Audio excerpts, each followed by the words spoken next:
all coming down to this. The crowd is screaming. Yuto Horigome is our winner here in Jacksonville, Florida. First stop back at SLS, and he takes gold.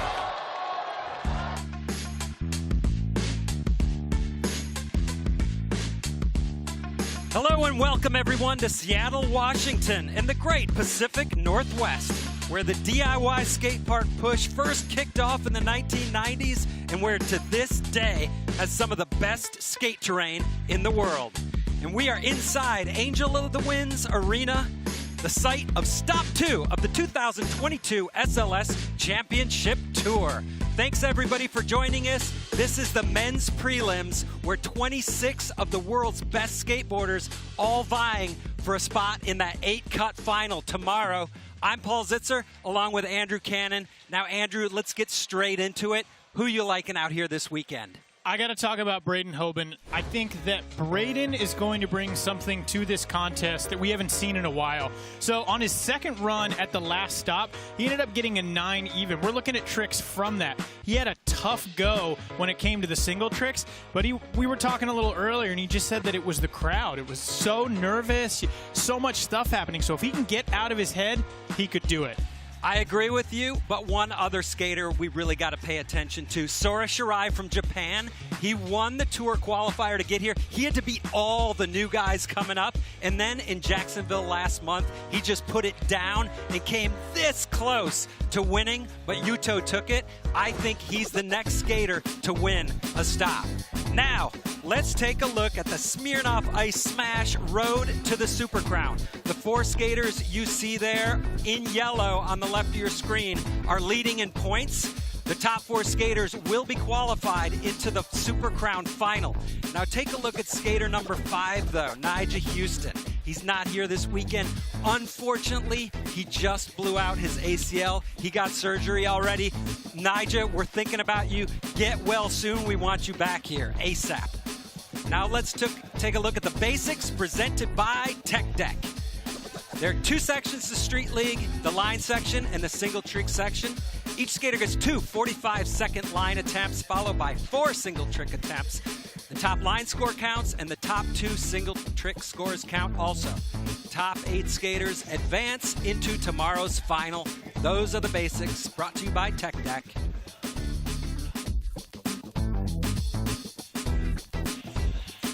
And now it is time to meet the skaters in heat number 1 here in the men's prelims.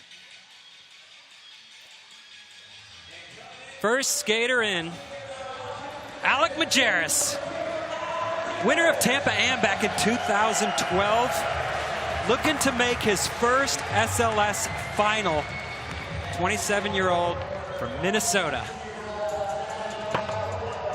And then Miles Silvas, 26-year-old from Sacramento. He's a wild card here. He's only skated in a handful of contests ever, but he has been in a final before. And then, of course, Tommy Fynn from Brisbane, Australia. He's been on SLS for a long time, looking for his first final since 2016. Now we're going to send it down to Alex White for a vibe check. Hey guys, I caught up with Miles Silvas, wild card, hasn't skated in SLS since 2017. Now, Miles says he really likes this new asymmetrical course. Watch out for Miles to bring his switch skating prowess to that big center hubba right there in the center there in heat number 1. We'll be looking for it for sure. Thanks, Alex. And this course, Andrew, we've been talking about it already during the women's prelim. No more symmetry. Mixes the whole game up. Yeah, and this thing is huge. Like, it is so big down there. Alec Majerus in for his first of 2 runs. Ooh, that was a cool way to start things off with that front blunt transfer. Nice kickflip over. Yeah, there's so many options here. I love that too. Frontside feeble, popping it back into the bank. You know, Alec is a street skater to the core. Coming in with some speed. That bump to rail is so big. The impact on it's big, but also getting to it, it's really tall. When you stand there, it's intimidating.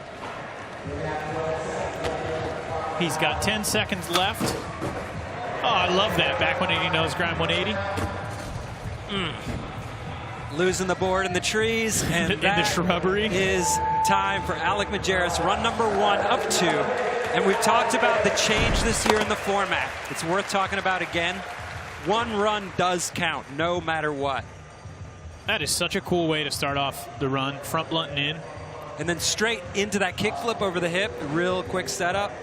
That is such a good trick, too. Front feeble. Just the way he locks into it and controls that pop out. Classic move. Scores in 4.0. That's fair for that run. This is a really cool heat right here. Like, between Alec, Miles, and Tommy, we've got some really cool skating. We're covering the spectrum. Miles Silvas, really, he's only skated a handful of contests in his lifetime. But he did skate an SLS or 2, finished 6th in Munich back in 2017. He's a raw street skater. He has such great style. Look at that. He's one of those guys that's kind of like a Carlos Ribeiro, where he's so good that he just can't help but being able to put stuff down.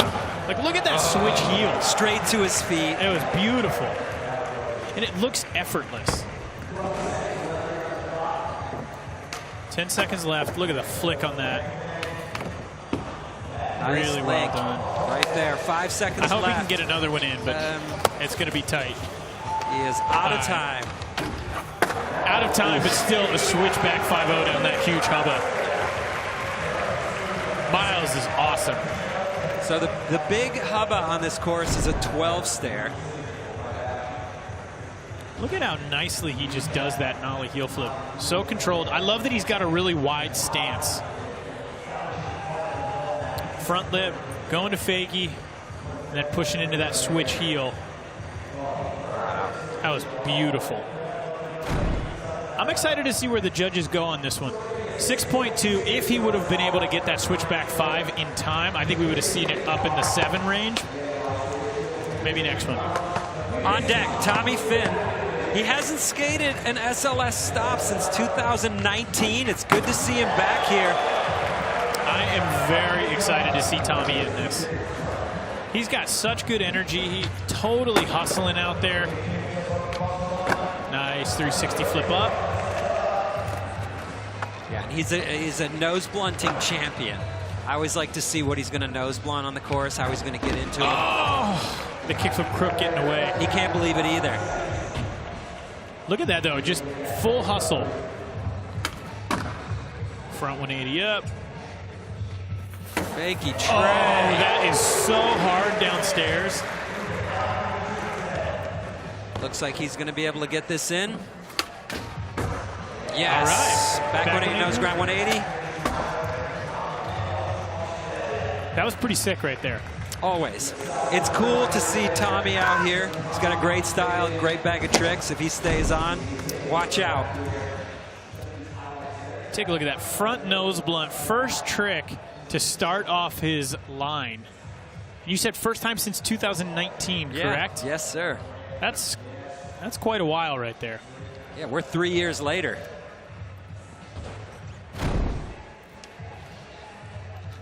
Scores in 5.9, good enough for second place so far in heat number 1 of 5 heats here in the men's prelims. Saw women's prelims earlier today. It's a great show. I love that. Oh, it was like you went too much. There's not much setup between coming out of that bank and hitting that pyramid. You see how we talk about this all the time. Falls have a way of working their way deep into your brain and saying, hey, you know what? It's only downhill from here, save it. Yeah, I think especially with this new format, the way that it lays out where you have to take one of those runs, you're kind of like, I'm not going to outdo my last one. Ooh. Now, the bummer of that is, I mean, he didn't land it. But if he would have done that, he couldn't do that and get the same amount of points. in the singles. So Alex going to definitely stick with that first line score of the 4 even. So we have 24 skaters in this prelim. 8 are making the cut. Yeah, it's going to be a tough cut. When you start with a line score of a 4, you already put yourself in a treacherous spot. Miles Silvas coming in. Run number 2. Oh.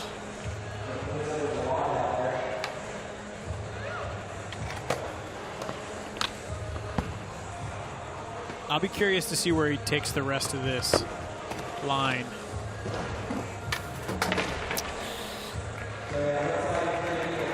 I think he just says, all right, that's enough. Honestly, smart move.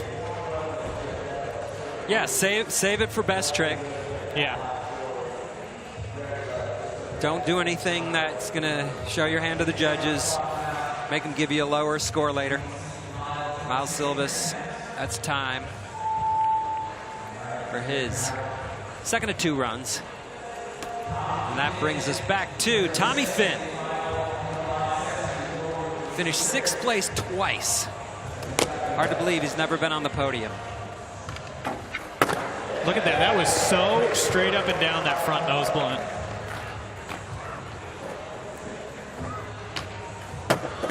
Nice kick flip.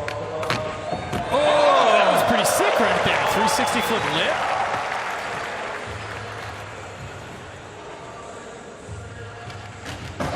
Yes, putting down the kick flip crook.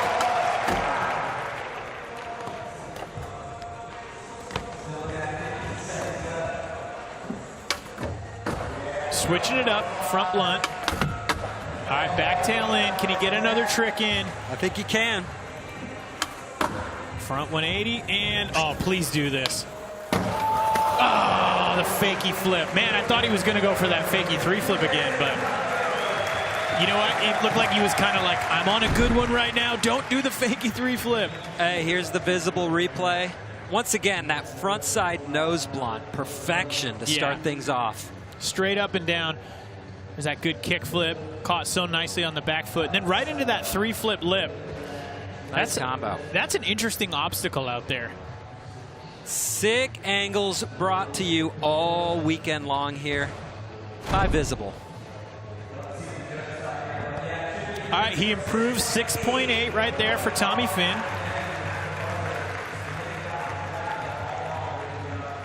Tommy Fynn score 6.8. That's a high score. I think it's, you know, just thinking about Jacksonville, like, yeah, that's not a bad score, but we were seeing 9s in the line section. All right, we're going to be back with single trick attempts, heat number 1 here in Seattle right after this. Street League Skateboarding is brought to you by Visible Mobile, single line, unlimited wireless, powered by Verizon. By Shoc, a modern performance energy drink created for today's active generation. By Cariuma, ethics meet performance. And by Tech Deck, start small, go big.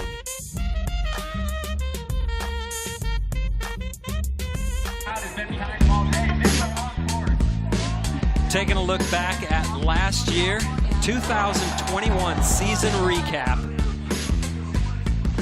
There was so much good skating last year. Starting off in Salt Lake City. Gustavo Ribeiro. Yeah. He put down that tray flip nose blunt slide for that 9.4 before we moved on to Lake Havasu, Arizona. Deshawn Jordan was on fire there. That hubba was so wild, too. Look at that.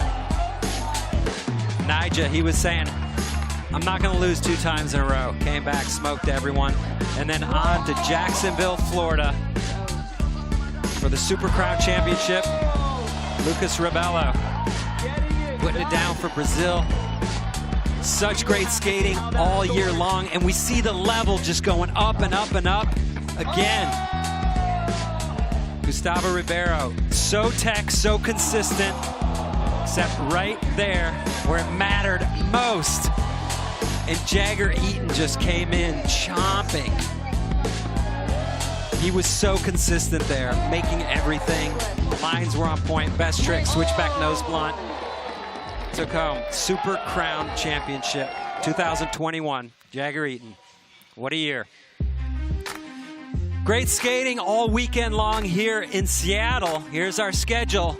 You're watching men's prelims right now. Tomorrow, tune into the finals. Women's finals start at 1 p.m. Pacific. Men's final at 3:30 p.m. Pacific time.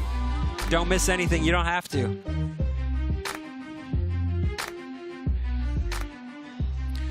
So, Andrew, who are you really looking forward to seeing the most skate out here this weekend? Oh, man. I mean, honestly, I keep saying it, but Braden. Yeah. I think he just skates the course so differently. But Shane O'Neill. True. Always. I like to see what Yuto brings because he doesn't practice much, doesn't do a lot in practice. He doesn't give away anything, so you never know what you're going to get from him. Alec Majerus in for his first of 4. Oh, there you go. That was a heater start. Yes. Huge gap-to-back nose blunt. And I can't stress this enough for the viewers at home.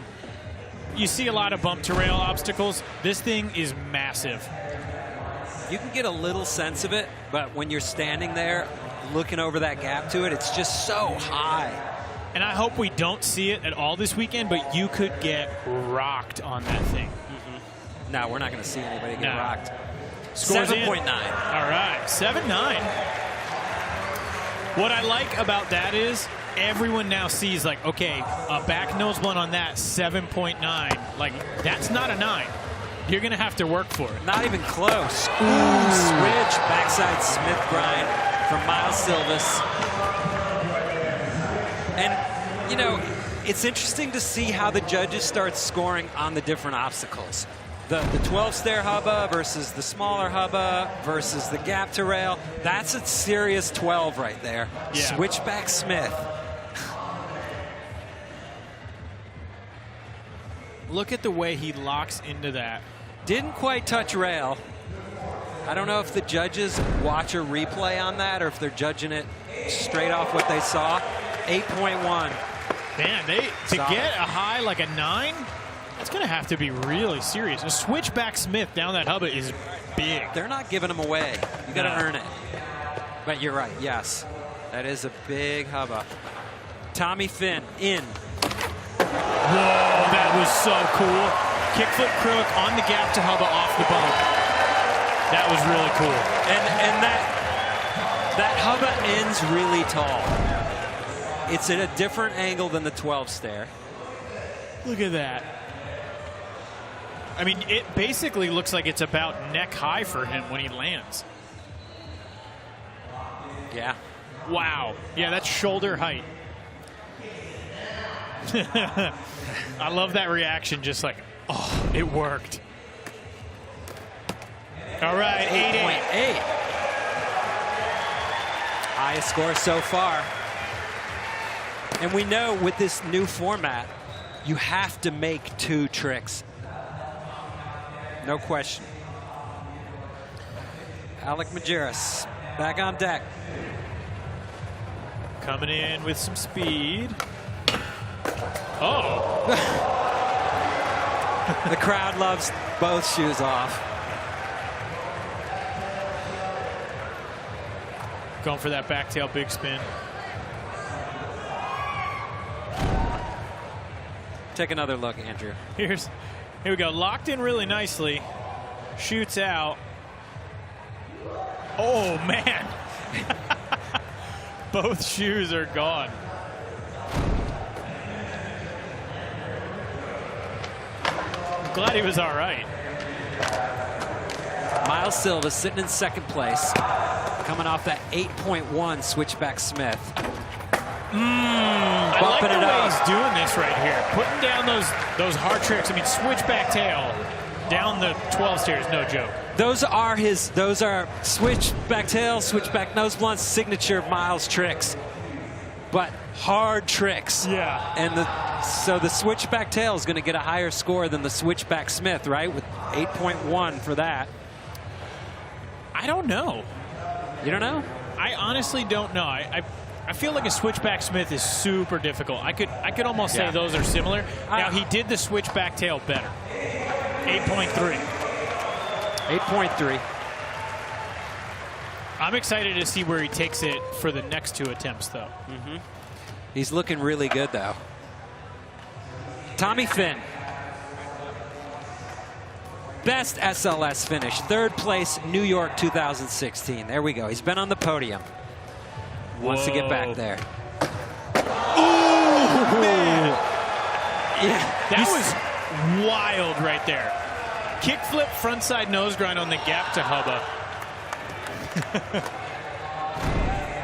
Oh, take another look at this. Flick it so nicely. That is so tall. You can see the relief in his face. Oh, I mean, wow. how do you expect to make that trick in 1 try? You have to be really well practiced. 9 even. That was awesome. That was awesome. Andrew, I need to see that again. Look at this right here. Beautiful flick. And he nailed it. I mean, he landed it bolts. It was perfectly done. Great to see Tommy back in and crushing. So Tommy moves into the lead. He's got a 24.6 now. Alec Majerus in 3rd. Oh! That's one thing I love about Alec. He always goes hard. Like, he will just try the hardest possible trick. If he could crooked grind that whole thing, I would love to see what the score is. Miles Silvas in 2nd. Needs an average 9.2 for 1st. It's a stretch, but oh, that was so gnarly. Okay, so that was a great example of why this Hubba is so sketchy. It's really thin. He made his way over it, and luckily he was able to get out. Tommy Fynn coming off a 9. So now he's trying to drop an 8.8. Whoa. He is bringing some heat right now. I love that. I mean, that last trick he did, the kick for front nose grind, was a career high for him at SLS. All right, Alex, last attempt. He's got to make this. I hope he does this. All right. Okay. I mean, that's sick. The crooks pop in. You know he's trying to go the distance, so. Yeah. The cool thing about that rail is that you can pop out. You can pop to either side. But the judges know he wanted to go all the way. For the rest of us, that's a 9. But in this situation, it's a 3.6. 3.6. So that is a big risk right there. I mean, you go for it, you don't make it. That's a really low score. All right, Miles coming back in, setting up switch. Oh, he was so close to doing it.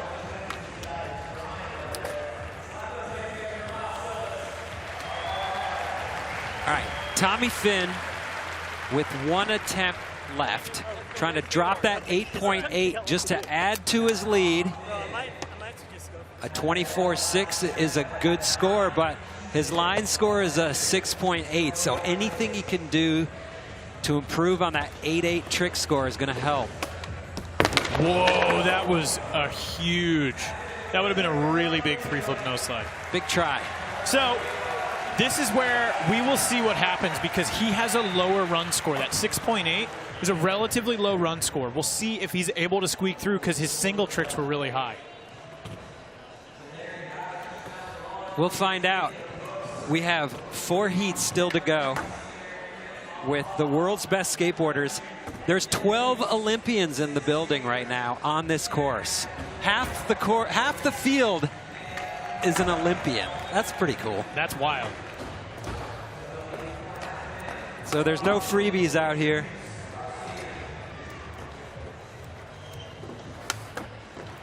Heat 2 warming up. Kelvin and Sora coming up in heat number 2. We're going to send it down to Alex White, who's standing by with Tommy Fynn, our leader. Hey guys, I'm down here with Tommy. Tommy, it's been a few years since we've seen you at Street League. Tell us what you've been up to.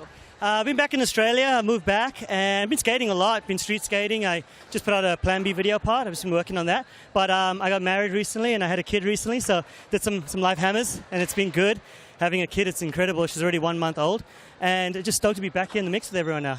Well, that's awesome. Now taking home a 9, your first 9 ever to your baby girl. Like, tell us about that. Yes, literally when I was up there on the platform, I was like, all right, this one's for Aura. This is for my baby girl. Got to land this one. And landed it. And I didn't know if I was going to get a 9 or not, but when I got the 9, I was super stoked because, yeah, first one, and I've been in Street League for about 6 years, so stoked to get a 9. That's an incredible start to the season. Are you going to change up anything for the rest of it? What are you thinking now? I just feel like I got a lot more confidence, for sure. Like, I'm just stoked to skate the rest of the events and try to keep pushing myself. Yeah, Tommy, thank you so much for joining us. Back to you guys up in the booth. Thanks. Thanks, Alex. Tommy Fynn, officially nicest guy ever. Yeah. Okay? Yeah. Now, it's time for the Shoc time capsule. A look back at Jacksonville. Stop number 1 just last month, where we saw that guy, Sora Shirai, almost getting the win. Such a great contest. Andrew, you were there. You were there, man. It was truly mind-blowing. That finals was on a different level. Look at that. Nyjah going all the way on that kickflip front board. Switch heel tail slide. Unfortunately, it was at the end. He wasn't able to put it down. Vincent Malou. Vincent's been on fire. He's due for a win, too. He's another one of those guys. You can feel it. Yeah, I would love to see him take it home out here. Gustavo. Two-tech. Look at that. 360 flip nose grind on the handrail. And then, Sora, man, so close. Bringing new tricks to the game that we hadn't even seen before. Yeah, thanks for that one, Malto. But come on, then Yuto was just unstoppable. The runs, the tricks, the style. This battle was unreal. The cab back tail big spin. I think we're going to get more of that. I think so too. And I love that this course doesn't have the one rail for that to happen on again. I'm excited to see the battle take place in the finals on this course. It's true. We're already seeing it. You got the 12-stair hubba, you got the gap to big bar, and then you got the gap out to hubba. Those are 3 spots where big points can be had. Get well, Nyjah Huston. We're with you. Sending positive skate vibes to Nyjah Huston. Absolutely, man. An ACL is a tough one, but there's never a good time for that to happen. But if anyone's going to come back stronger, it's Nyjah. I know he feeds on that stuff. Yeah, he's like, come on. Sending lots of good energy to you, Nyjah. We want to see you back. Check out highest single trick scores of all time. Nyjah Huston and Shane O'Neill tied with the 9.9s. And then much more recently there, Sora Shirai with that 9.8. But look, Nyjah's got 1, 2, 3 of those top scores. Great history here at SLS, Andrew, going all the way back to 2010. And there's only a handful of those founding SLS pros still around. Nyjah Huston is one of them, and he's the only one who's still right up there in the mix every single time. Every time. So now it is time to meet the skaters in heat number 2. So the youngest skater in SLS this year, period. Felipe Mota, he's 15 years old, from Brazil. He's just a killer. So consistent, so calm. He just got thrown in here this year like, hey, Felipe, we see how good you are. Welcome to Street League. And of course, the 2015 Super Crown champion. Listen, Kelvin Hoffler from Brazil. He hasn't won since. And he's always right there in the mix. Of course, Sora Shirai from Japan coming in second last month in Jacksonville. And I was talking about the founding SLS pros. Here's one of them, Tori Pudwell. Listen to that crowd, so psyched for him. Yeah. Matt Berger coming out of Canada. He's 29 years old. He's an Olympian. Never made the podium, Matt Berger. It's time. It's time. And Mickey Papa, also from Canada, also an Olympian, trying to make his first ever podium. Mickey Papa. They're all capable. It's just a matter of coming out, getting it done.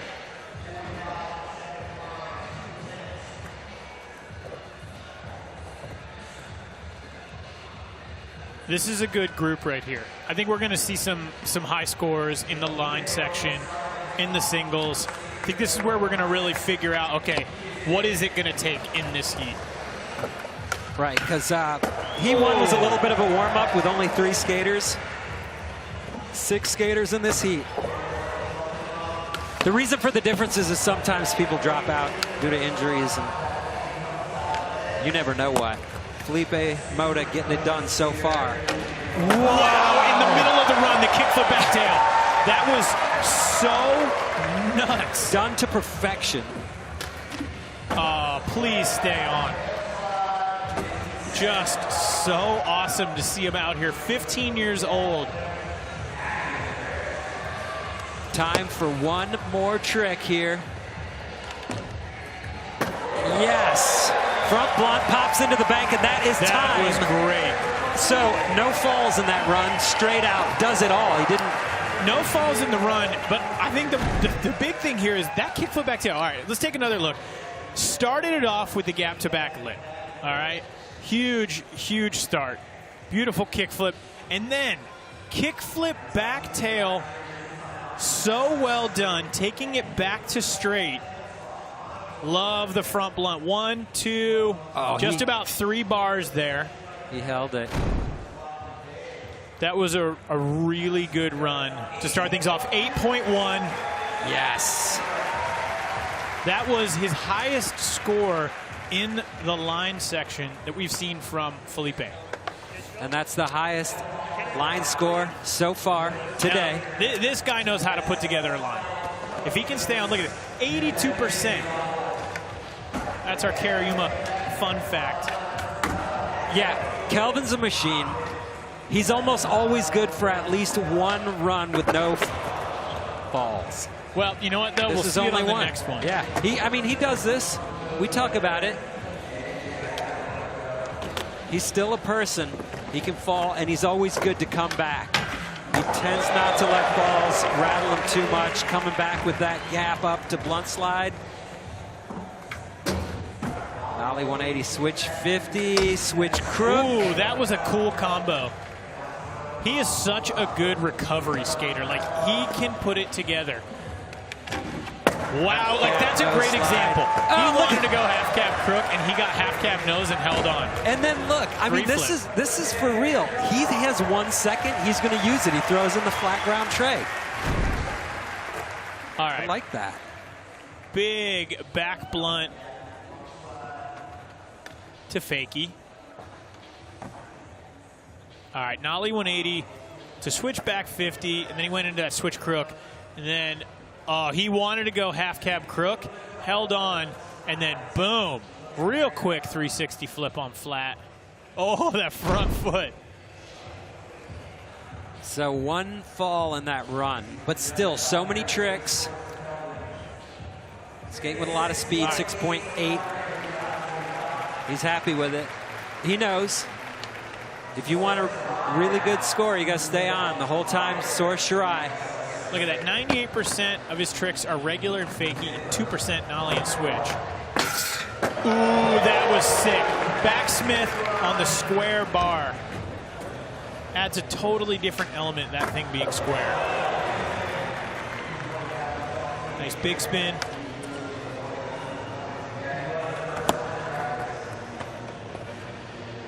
Coming at the hubba. Oh, the big spin back tail getting away from him. I like the way Sora skates it though, because there's no half stepping. Like everything is just like, I'm trying to win.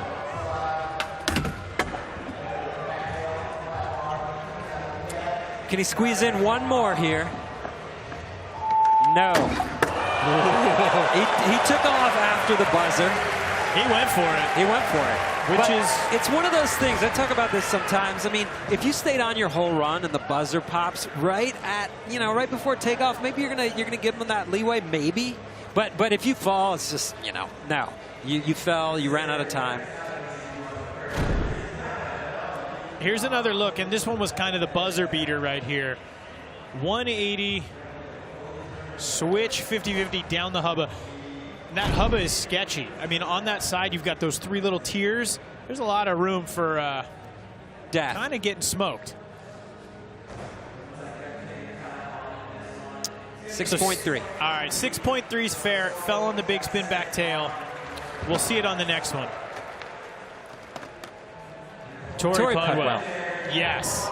I'm excited to see what Tori brings. And I love that the crowd is so stoked he's here. Tori was kind of in recovery mode, skating in Jacksonville, keeping it pretty mellow. See if he's picking it up here in Seattle. That was a month ago. If you have not seen his newest video part, Bigger Bang, you got to watch it. Some of the tricks in that thing are mind-blowing. The nollie flip back tail. Yeah, he knows how to stretch out a back tail. Absolutely. Setting up nollie. 5 seconds. How great would it be to see T-Pud take home an SLS win? That would be amazing. After all these years, that would be amazing. Yeah. He had gotten so close, too. Twice. 2 times.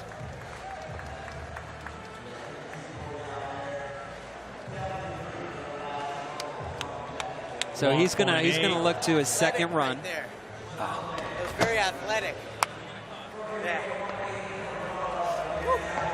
Tori's got such a good attitude. Like, just love seeing him out there. Matt Berger. Matt Berger.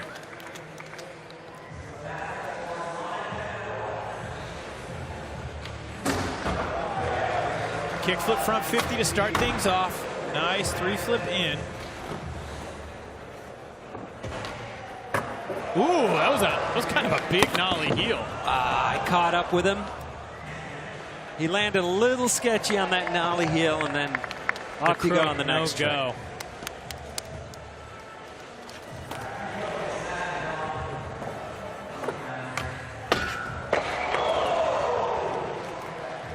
Going for the hurricane.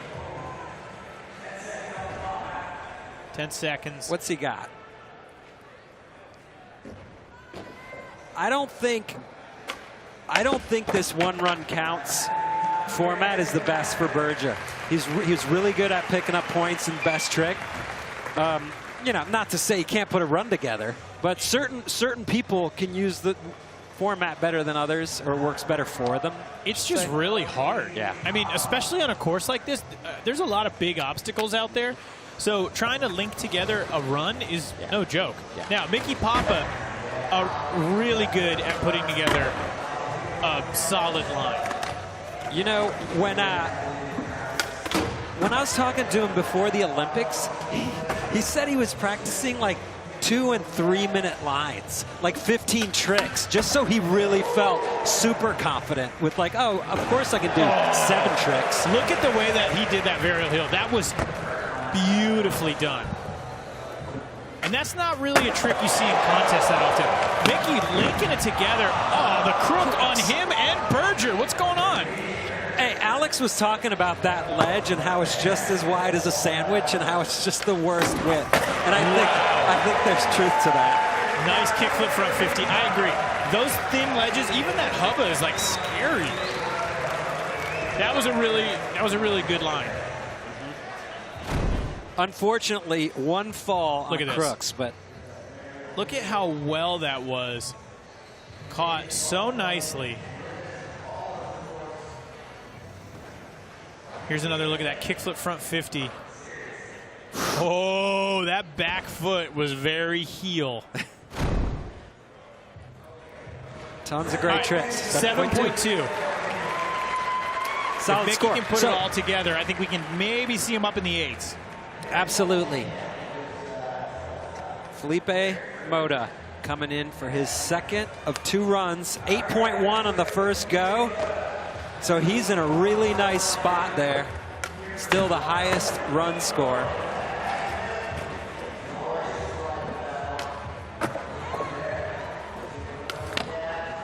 Oh, that is so beautiful looking. It's like everyone got this, you do back 180 nose grind on the up to ledge. It's like such a hard trick. Whoa, he was going to step it up with a shove. Hey, that's sick. That's incredible. To think like of all the things you might improve on in your run, to go for the kickflip back tail 1-up. Wow.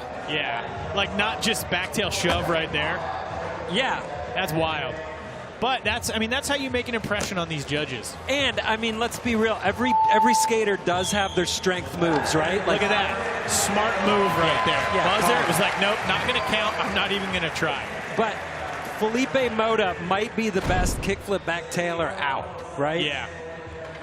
There's another look at that gap back lip. So comfortable. This one, so sick. And yes, look at how. I mean, his nose is basically on the other side of that ledge. It is very tiny. 3.8. Can you even fathom trying to kickflip back tail a 12-stair hubba and then walking? I mean, he didn't land it, but afterwards being like, I got a 3.8? That's gnarly. But it's tough competition. Calvin Hoffler, Olympic silver medalist, contest killer since day one. 2015 Super Crown champ.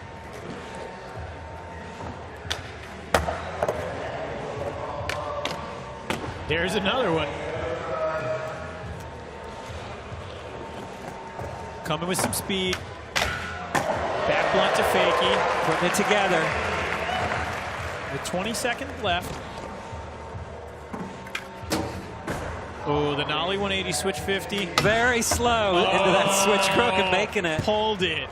That's how you know you're good, is when your setup is not good and you can still adjust and land.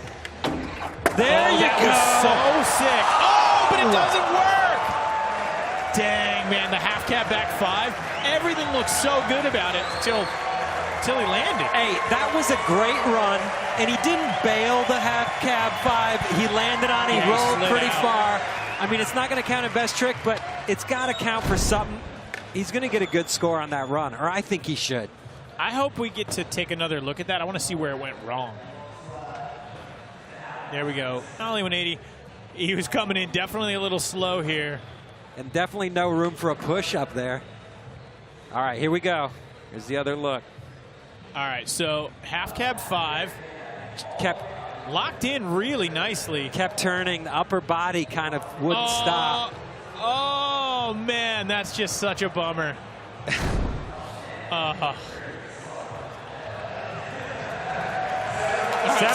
I mean, that puts him in a good spot going into the single tricks. It's an improvement for sure. But he's going to have to do some work. Hey, I'll say this. In the women's prelims, judges were being exceptionally stingy in the runs all day long. That didn't change. So I think he's in a good spot there. A 7.1 is not a bad score. Ooh. Sora back in. That back Smith is really cool to start off the line. Nice big spin. He doesn't leave any room for chance on the big spin. It's like pop shove it, boom, to the feet, and then late 180 every try. Here we go. Can he make this? Biggie back tail. No. Man, that's going to make for a really tough, like a tough go. I mean, oh, that was great. Fakey 360 flip. Doing the Tommy Fynn. That is a wild recovery move, too, to fakie 3 flip down the stairs. All right, can he squeeze this one in here? He's going to need quick. it. Okay. Did he pop before? It was so close. The fan in me says he did, but the realist in me says it was a little after time. So we'll see. Starting things off there. Gap up, back Smith. So risky on the square bar. I like this angle. I love that. But look at that. That turnaround so quick. Like, all right, made it. Let's keep going. He did a recovery push on that, too. 6.7. 6.7. So I don't know if the judges counted either of those 180 switch 50s. So, yeah. And rightfully so. T-Pud on deck. He's trying to improve on that 1.8. Just stay on, T-Pud. Just do you.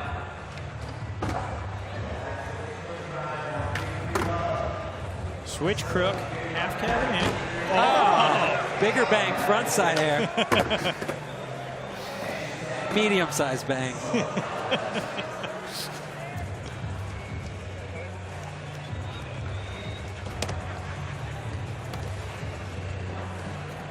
Setting up nollie. Oh, there we go. Nollie 180 flip. That's just seems like such a hard trick to ever do in a contest run. And it seems wild to be like, you know what I'm going to try in the middle of my run? Like, doesn't really make sense. Oh, nollie flip into the bank, catching him. That's time for Tori Budwell. Run number 2. I think it's going to be an improvement, but not a whole lot. Maybe a little bit. It can't hurt. No. But let's be real. Unless you get at least a 6 probably, you know, in your run, 6 something, 7 even, you may be out before it even starts, which makes sense. Here in this new format, you got to put a line down and you got to do 2 great tricks. Matt Berger back in. Kickflip front 50 to start things off. Oh, Berger. He's trying to improve on a 2.2 also. Just go. There's no time for lollygagging, Berger. Get after it. Boom. Really solid nice. nollie heel.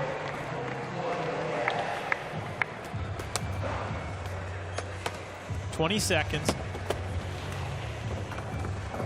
If he goes for this hurricane and puts it down. Oh, there we go. I think that in and of itself is going to help boost that score. For sure. He's just got to. He can finish strong here too. He's got some time if he hustles. I don't know if he's getting another one in. He's out. No go. Okay. I think it will be maybe higher than the 2-2 just based off of the fact that he did that hurricane, which was huge. The question is it going to matter? No. Good chance it's not. He might have to get straight 10s in the best trick to have a chance. That is where this new format really does make such a huge difference. Oh, look at that lock in right there till the end.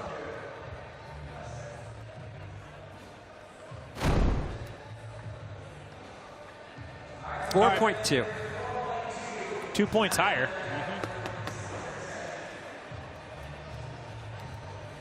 All right, Mickey Papa, 7.2 on that first line score. See if he can put it down.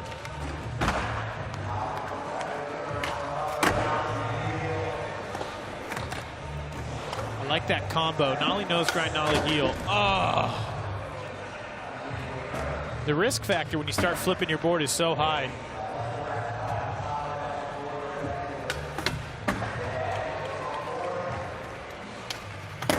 Oh!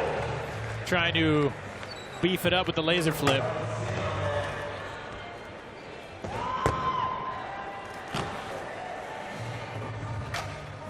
Whoa! Hyperextension. Yeah. Oh, there we No! Man, I feel like today we're just seeing it's like the course is not given. Yeah. It's like missed it by this much. It's like, nope. It's all good. His first line score, 7.2. Could get it done. Here's that tray. Look at that. That leg was way out there. He left that leg in Canada. And then following up with that, when he did that crook nollie flip, Almost 3.5. So he's going to stick with the 7.2. I'm really excited to see where scores end up. I mean, honestly, we're seeing some lower scores from skaters that we're used to seeing a bit higher. So, and maybe things will change as we continue to move forward. But, Sora being down as low as he is interesting. Before we get into best trick, let's learn a little bit more about Sora. What happened at the men's qualifier earlier this year. This was the primitive park. All the best, hungriest new skaters coming out. There's Daiki Ikeda. If you've seen him skate lately, you know he is almost impossible to beat. So the fact that Sora did it says a ton. Tyler Peterson, no slouch. Front crook nollie flip out all day long. All the best guys are there. Jake Alardi hanging on. We had John Carlos also doing it. Mario McCoy. I mean, to come out on top.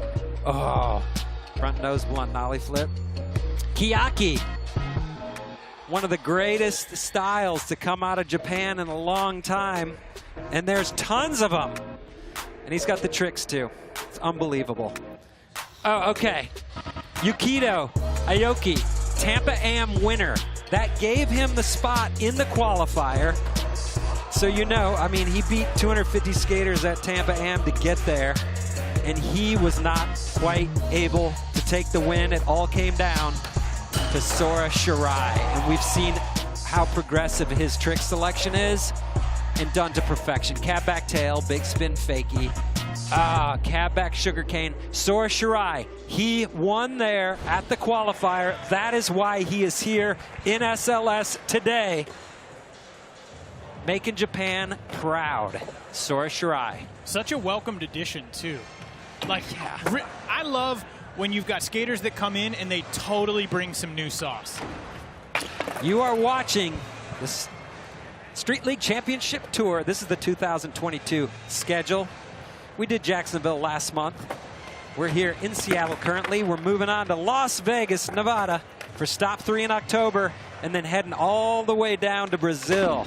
Rio de Janeiro Super Crown, November 5th and 6th. The top 4 skaters in points at that time will be a lock for the final. Everybody else has to head down there and has one last chance to make a 4 cut to join them in the Super Crown final. And now we're ready for the single trick section here in heat number 2. Men's prelim, Street League Seattle Championship Tour. Brought to you by Visible. Felipe Mota currently in 4th place. And that's just based off of his first run score of 8.1. I'm really excited to see what he chooses for those singles. Looks like starting at that hubba. Oh, that's a good one. Heel flip back tail. Wow. That's big. But let's go back and talk about this format. You have to make 2 of the 4 tricks. Have to. You can't look to both of your run scores. Those points are off the table. You have to make 2 tricks. Kelvin. Oh, false start. False start.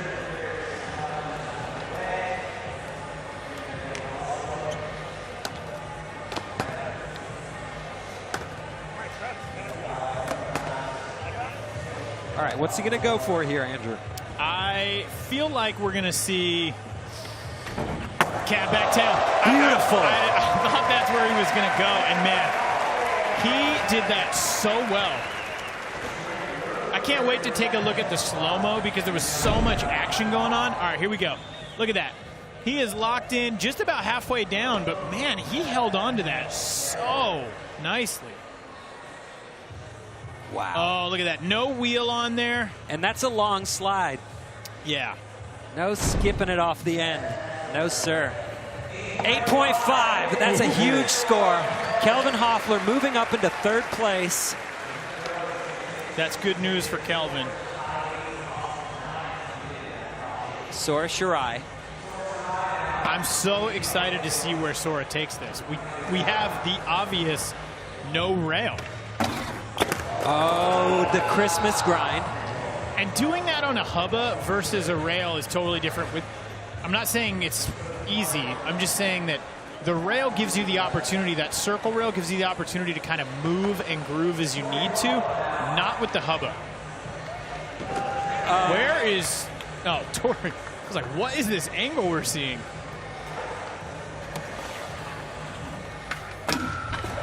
Nollie flip back lip. He's not going for the win. He's out here ripping. I love seeing Tori out there.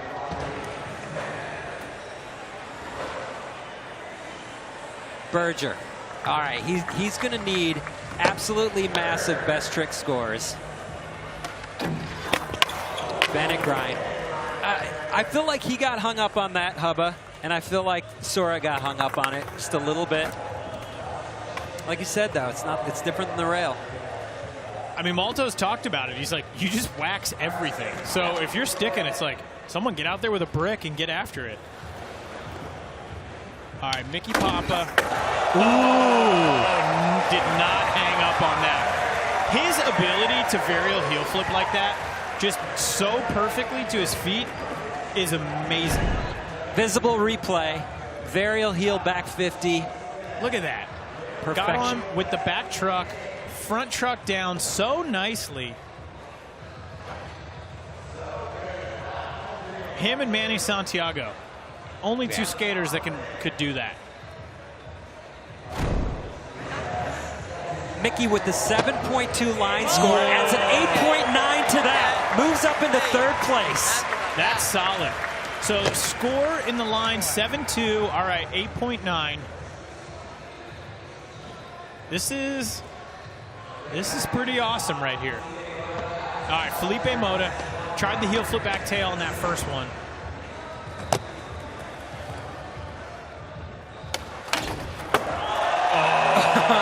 That is incredible.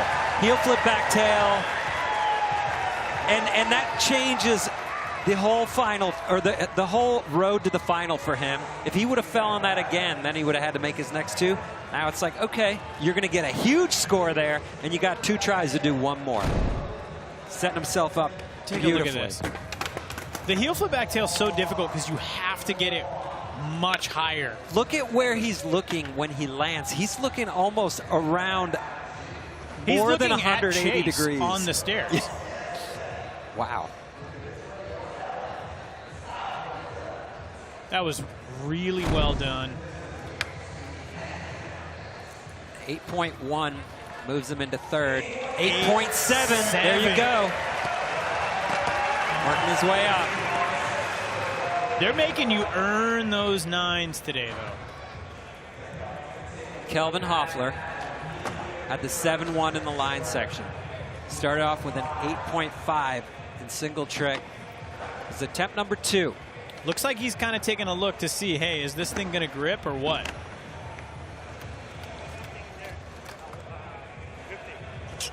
Can I go? You sure? You're completely sure?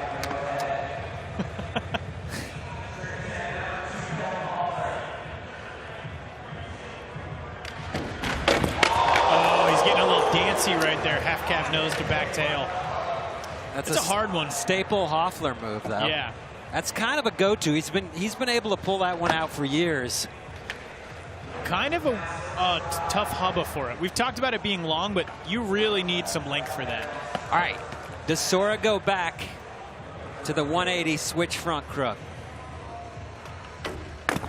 Oh. He does. He seems just a little off today. Yeah. He couldn't make the big spin back tail in his runs. Now this. Pressure's on him.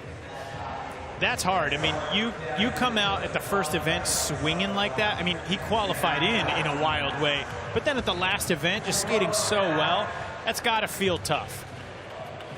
All right, Tori Pudwell coming back at the bump to rail. Now go on the nollie flip back tail.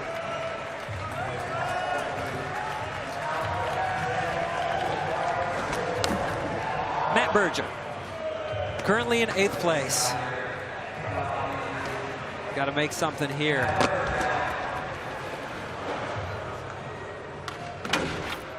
Oh, that is really sick. Yeah, that's what it's going to take. Incredibly, a backtail kickflip fakie on a 12-stair hubba is what it's going to take from Matt Berger. And then he's going to have to do more than that. All right, Mickey Papa sitting in fourth. I hope he does that on the next one. He's got some good stuff going. Ooh, look at the way he came out of that. That just shows you how high that thing is. It's head high. Shoulder high. So, all right. Felipe waxing it up. With the 8-1 line score, 8-7 trick score. He is looking really good. He's going to be setting himself up nicely to make final. But again, tons of great skaters still to come. Oh! I'm honestly surprised. I kind of would have expected him to go like kickflip back tail shove it, because he didn't make that in the line, and he'll get a good score for that. So we'll see where he goes. Now he has one attempt left to put it down. Pressure's on. Another skater. Pressure kind of on right now. Kelvin's got this. He didn't make final in Jacksonville, which was kind of a shock. That doesn't happen much. I don't know. Does he let it happen again? Not. I don't think he's going to let it. I'll tell you that. But I mean, 7-1, 8-5. He's got to bring some heat right here.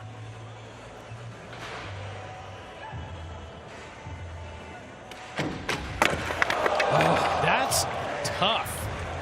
Now the question will be, does he go back to that for one more? He's got so many tricks. Yeah, where does he go? I mean, is he going to go like half cab crook, 180, something like that? I feel like he's going to try it again. All right, Sora, he has to put one down right here, or it's curtains. Oh, he does it. Oh, look at that smile. Now he's like, okay, I can do it. I can do it. That'd be good to see what he does next. I'm excited to see where the judges go on this score, because that is so difficult. Yeah, it's going to be really high, especially, like you said, on the hubba. The focus on that ride up. Look at that. Man, he pushed through that. You can just see that hubba was grabbing his truck, and he fully pushed through. All right, 9.3. That was solid. A 9.3 is a huge score, especially here today. Here's another look. Look at that. He had to fight to get through that. It looks like that hub is being a little grabby.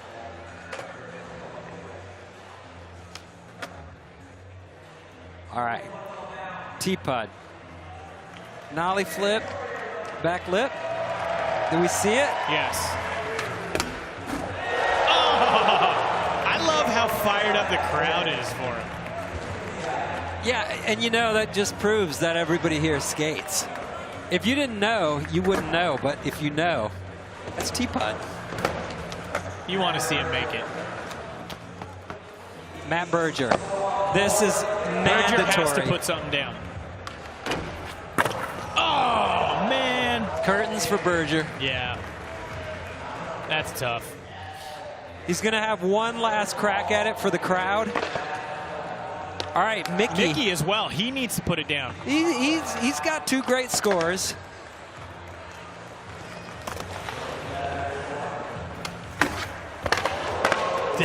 Now he's set himself up for a real pressure cooker situation last try. And sorry, Paul, I hate to call it out, but he's got one great score. That 7.2 is a good score. No, you're right. It's a decent score. It's not great. And I only say that because that does put the pressure on him. He has to get a high score. Yeah. On that next one. Felipe Mota, also, pressure's on. Is he going to go for the kickflip back Smith? Where is he going to take it? 15 years old. Oh, That's Huge such a bummer. So even though he's in third place, you can see what's happening right now. The drop off, from second place to third is a full trick make. So the next heats with strategy can bump Felipe right out of there with just an average couple of scores. Yeah. All right, pressure's on for Kelvin. This is his last attempt. Got that 7-1, the 8-5. And does he go back to the half nose tail? He needs a 9-1 for first place. He doesn't need necessarily the first place, though. He needs to make this trick. Oh, the hands down. The judges are going to hit him for that. Yeah, they're going to hit him hard, I think, because the crowd is going to get salty. Because he did that, and that was like, he looked like a hurricane. He was just like Tasmanian devil style, half cab in, shaboom, immediately into the back tail. Patty cake in the ground. Yeah. Take another look. Oh. He actually slid the back tail a pretty good distance.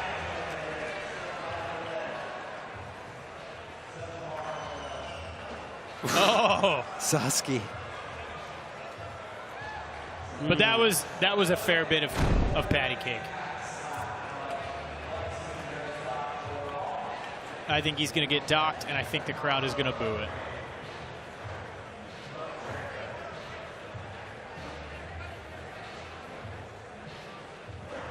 Oh, the judges are definitely deliberating. They don't want to mess this one up.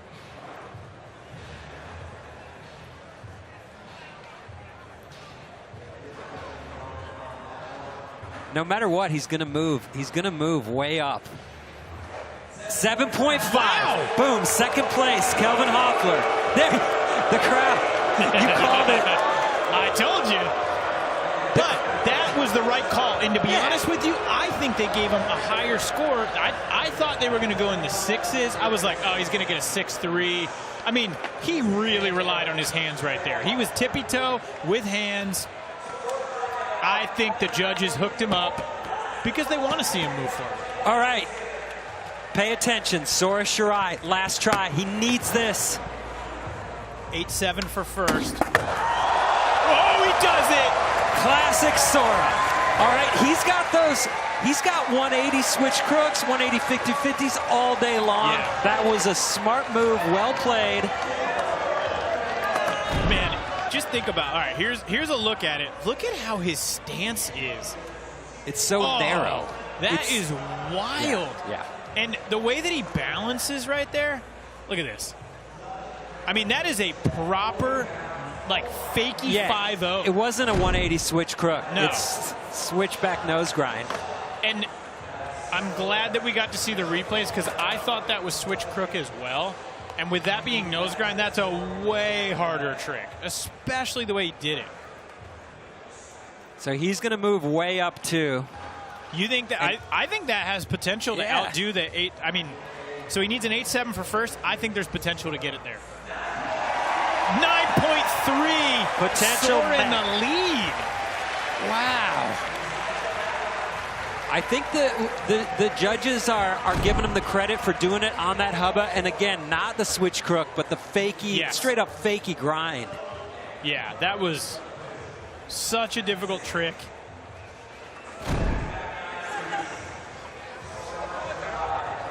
Our judges, by the way, Kelly Hart, Billy Marks, Jimmy Gurecki, Big Cat, and Mike Moe.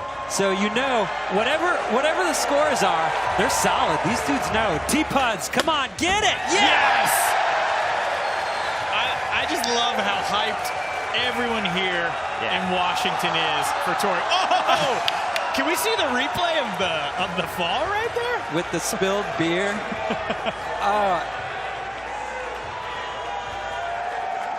That's a keeper. That was awesome.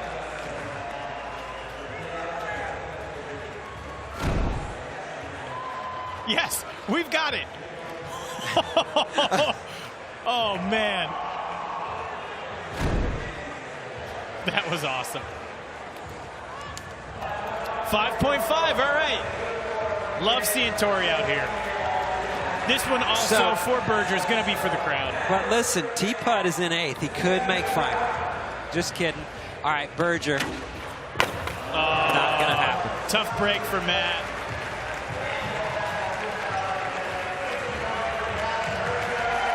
He tried, though.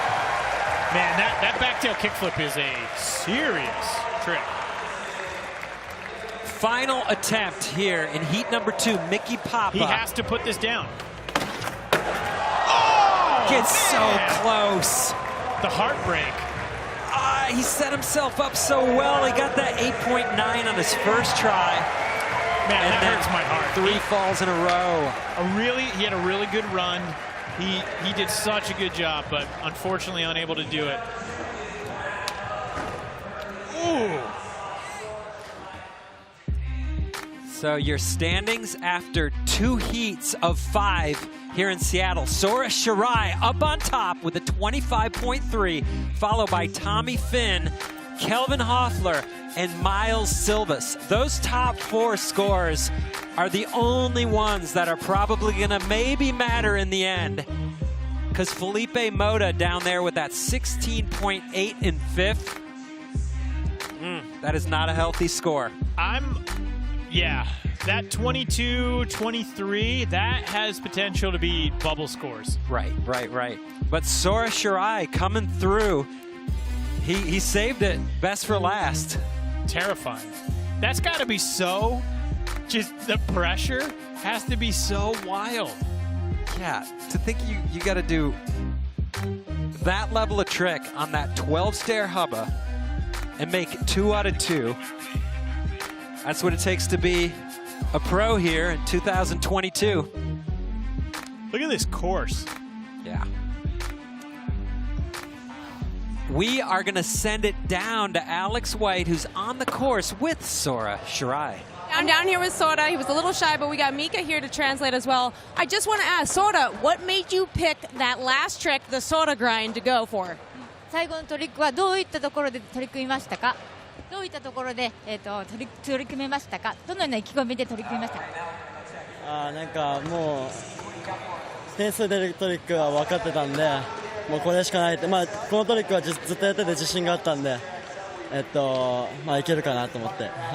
I was very confident, but I have to push to. I had to make it, so I was so convinced, but I had to go get it. Very good, Sora. Thank you guys so much. Thank you, Mika, for translating Sora. Great job out there. Back to you guys in the booth. Can you imagine that level of confidence? Like, just being like, yeah, I went for it. Full send. Full send, and he got what he deserved. A 9.3 on that last trick. Wow, Sora Shirai in the lead. So there's all kinds of great things happening here this weekend in Seattle. One of them is P-Rod just being in the building, and he is a busy guy this week, and we caught up with him to find out what he's got going on with Shoc. The progression of skating is just evolving so quickly right now, and I think that the level it's getting at, guys are realizing, like, well, the stuff we're doing is requiring like a lot from us physically, and I think collectively as skaters we're starting to realize, like, we are athletes. We're kind of embracing ourselves finally as athletes, whereas before it was like we always like fought against that. Nah, I'm a skater, I'm not an athlete, you know. But like, it takes athleticism to do what we're doing. You have to take care of yourself. You have to treat yourself like an athlete, or you're not going to last very long. So that's what I love about being part of Shoc, is like Shoc's exactly the same in the energy category, where it's like they're evolving the energy category with all like natural ingredients and cleaner ingredients, so that you can actually have that energy boost that you want, but it's a sustainable energy boost. It's a healthy energy boost. Sometimes you would have beverages like they would taste good, but in order to get a good taste, you would have to sacrifice good ingredients and have terrible ingredients to get that flavor. And now there's no sacrifice here with that. It's like you have really good, healthy ingredients, great flavor, and you get that boost you want. It's cool with being with Shoc. Well, one, not just like, hey, I got a new sponsor, but like I'm a partner in the brand, you know, I have ownership in the brand. I came in backing it, I believe in it, I put myself invested with it, you know. Half the time you're dealing with an agency, not even actually with the people of the brand, but I'm here, you know, I'm here with Scott right here next to me, like I'm here talking to the founder, you know, the owner, so it's like, I come in the office, we can work out in the back here, I can throw out ideas if I have ideas, you know, and just really be involved with how to market myself and how can I be more involved with the marketing of the brand in general. So it's really cool because I feel like there's that core kind of relationship, but it's like a big brand. So it's a really cool blend.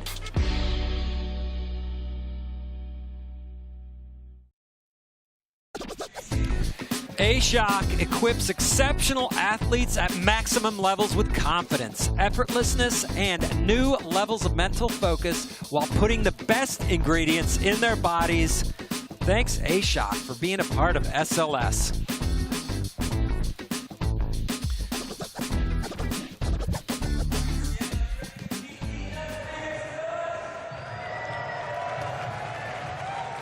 And we are back inside the arena here in Seattle. It's the 2022 SLS Championship Tour presented by Visible.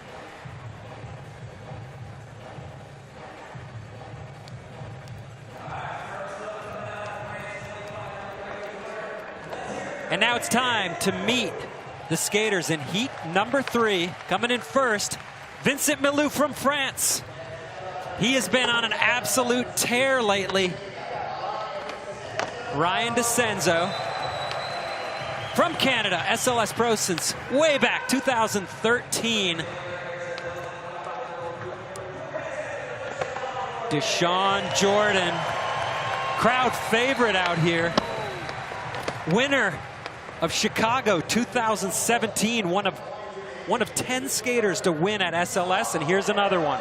Gustavo Ribeiro from Portugal, winner last year in Salt Lake City.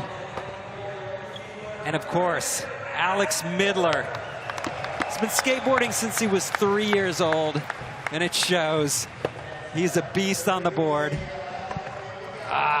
2018 SLS pick, Mark Suchu, a street skater. It's great to see him here in SLS. Now let's talk about the basics, brought to you by Tech Deck. Street League consists of 2 sections. The line section, where each skater gets 2 45-second line attempts. Then it's followed by single trick section. 4 single trick attempts per skater. The top line score counts, and the top 2 single trick scores count. That's it. Top 8 skaters advance to the final. Those are the basics, brought to you by Tech Deck.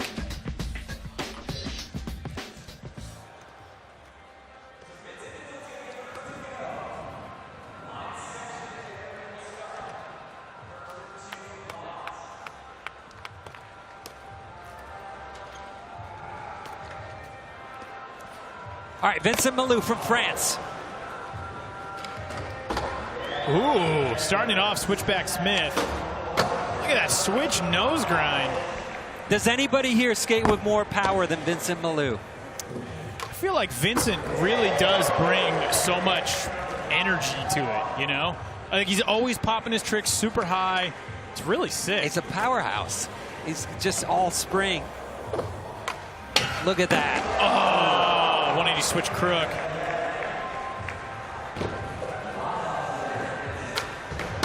.360 flip over the bump to bump, and the front heel. It's just so cool. So rare, and obviously a difficult trick to just throw in. At the buzzer. Fighting the grind again. That hubba, obviously not easy to skate. He looked very loose in there, but he made it right at the end, so it's gonna be a big score.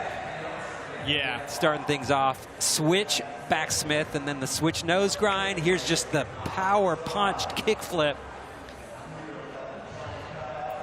And then that right there, whoa, it was like barely on there with that truck. That was pretty serious.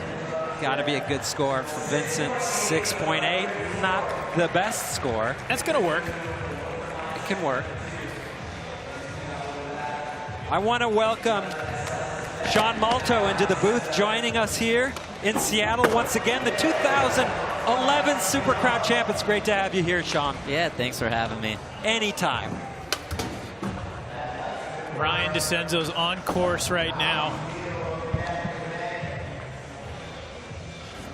He's putting together a good run so far. DeCenzo's always been consistent.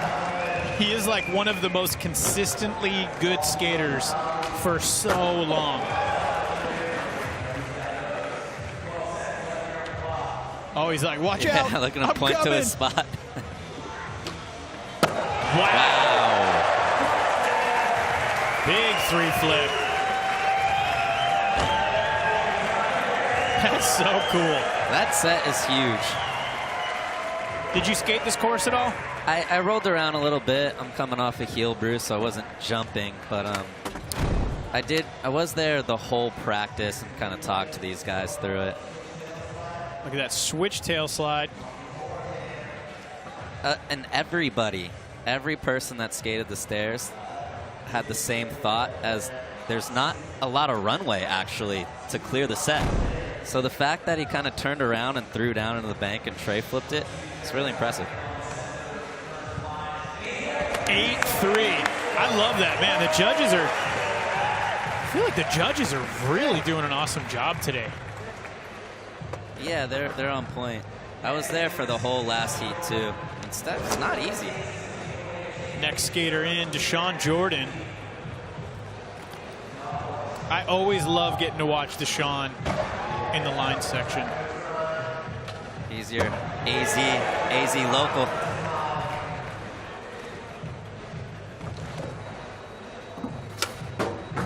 Nice front blunt. Back tail.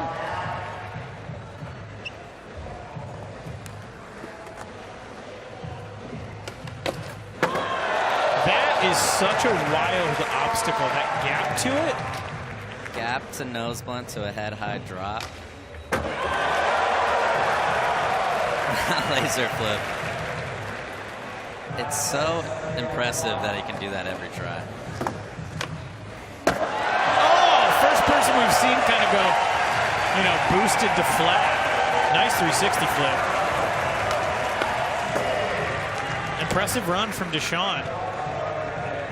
Yeah, had a little bit of everything. You want to talk us through these replays? Yeah, laser flip, the bump to bump, definitely very tech hard trick, and then this boosty, lofty tray. Kind of shows his gnarliness. That was really well done. Oh, 8.4. Man. This heat is off to a really good start. We got 8.3, 8.4. And then Gustavo Ribeiro. Yeah, Gustavo. Nollie crook to start things off. How sketchy is it to nollie flip into a bank like that in your line? It's just one of those things where usually 9 times out of 10 you would do it, but just when the pressure hits, it's a little wobbly. Nothing went right for him. All of those tricks looked very wrong, and he still made it. He pulled every one of those. Wow. And he's still going. He has 10 seconds left. I really hope he puts it down.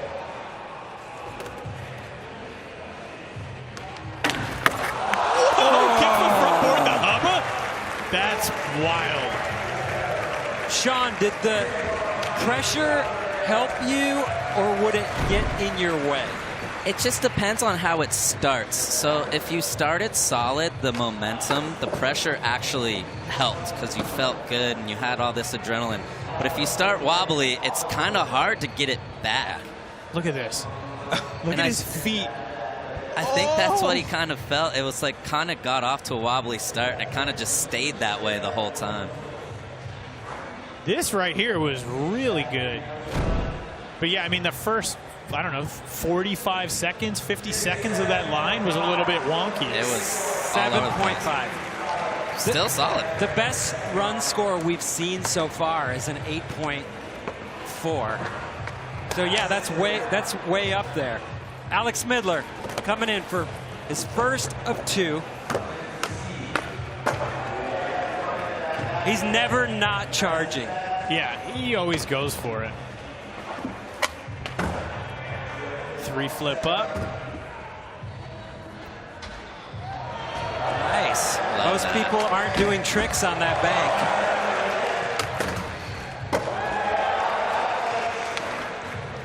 What's Midler's kind of attitude with this stuff, Sean? I mean, it's his attitude in life with everything. It's just kind of going for broke.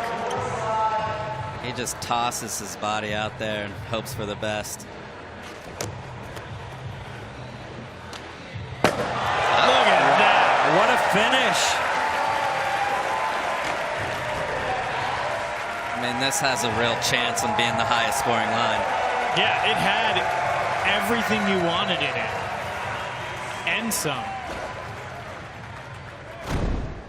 Taking another look via the visible replay here. That's the end sum that I really thought was so cool. Yeah, anytime you see somebody doing something that nobody else is touching on the course, I think that's a good sign.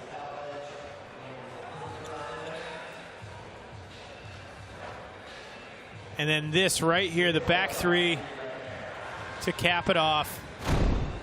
I mean, he went hard the entire line. So to not be gassed, look at that, 8.0.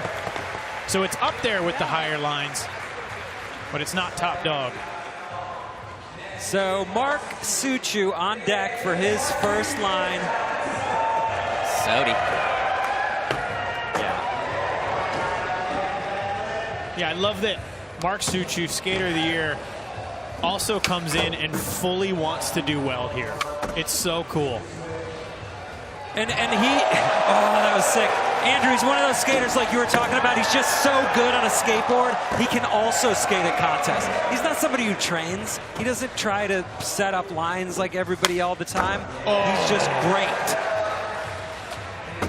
That was really sick. That varial heel in the middle of the line. 10 seconds left. Oh, switch 3 flip.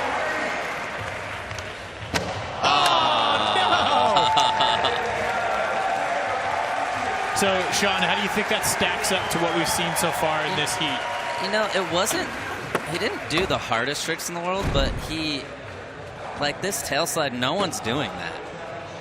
And so I think he got really creative. I think the way he kind of went about it was a lot different, and I think it's going to get scored a lot higher than if he were just to normally kind of cruise around the traditional way of the course. Ooh, look at the way he caught that front foot.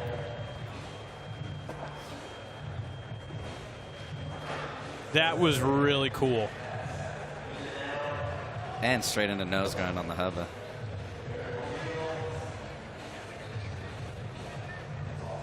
I like that we had the regular 3 flip in there, the switch 3 flip in there. 7.9. Great score. That's great. 7.9 with the fall is solid. Yeah. Back to the top of the order. Heat number 3 of 5 on the day. Vincent Malou coming off a 6.8. Best line score ever is a 9.2. Tells you how good he is. I think Vincent was MVP of practice. Let's see if he can put it all together here. Such a risky combo coming in 2 switch tricks.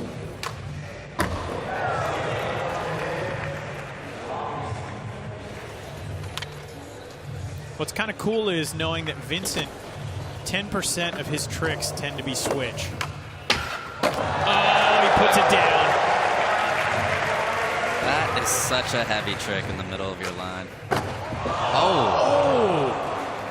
He kind of got bodied right there and just jumped right up.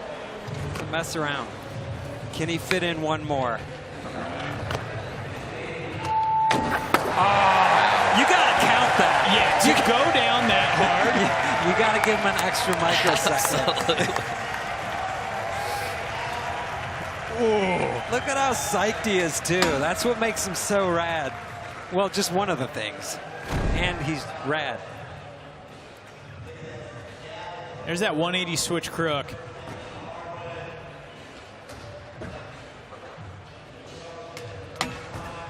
That is giant. And then this right here at the end, after getting tossed right into the ground on that 3-flip. Ouch. Yes. Dude, that triplet. 7.4. An improvement. Hopefully his body holds up.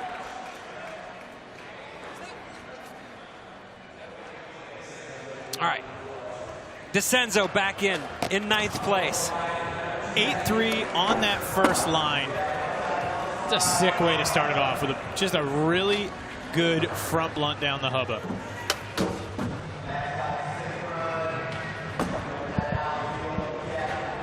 DeCenzo looking polished out here.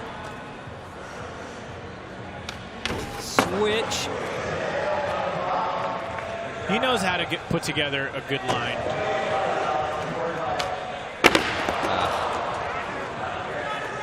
He has skated in like every single contest, I don't know, for the last 15, 20 years. And it's done well in almost every single one. Yes. Oh! This heat was just like, all right, we're all jumping the stairs? Yeah, let's jump the stairs. Frontside 360 down those things is really big as well. So he's going to stick with that 8.3, but there was a lot still in this run.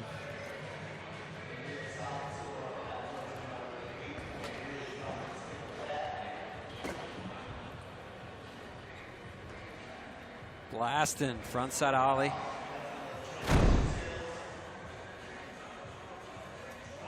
.5.8 throwaway score for DeCenzo.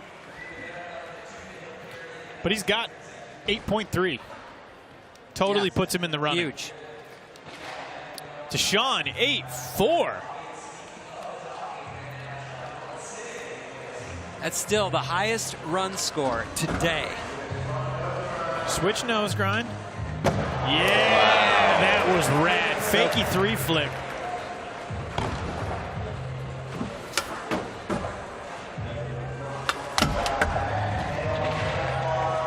Front blunt into the back tail.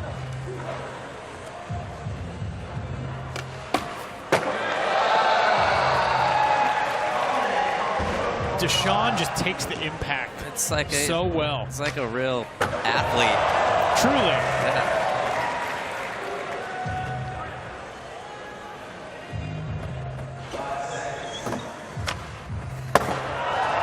Oh, that's going to be good. He does it again. That was awesome. Wow. It has been so much fun. Like you were saying, I mean, he is from Arizona. I watched him since he was like 13 years old. It's been so cool to watch the progression with Deshawn. Just really growing into the skater that he is now. Look at that. Fakey 3-flip. Bolts. He is definitely one of my favorite skaters right now. Overall, nice guy, too. Yeah. Genuinely such a good person. I was playing pool with him last night. 8.6. Look at that. Thank God his skateboarding's better than his pool game, you know?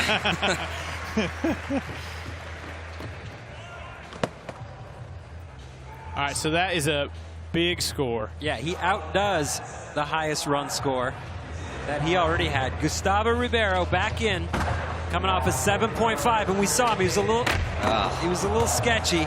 That's the nollie flip he would do every single try on a normal day.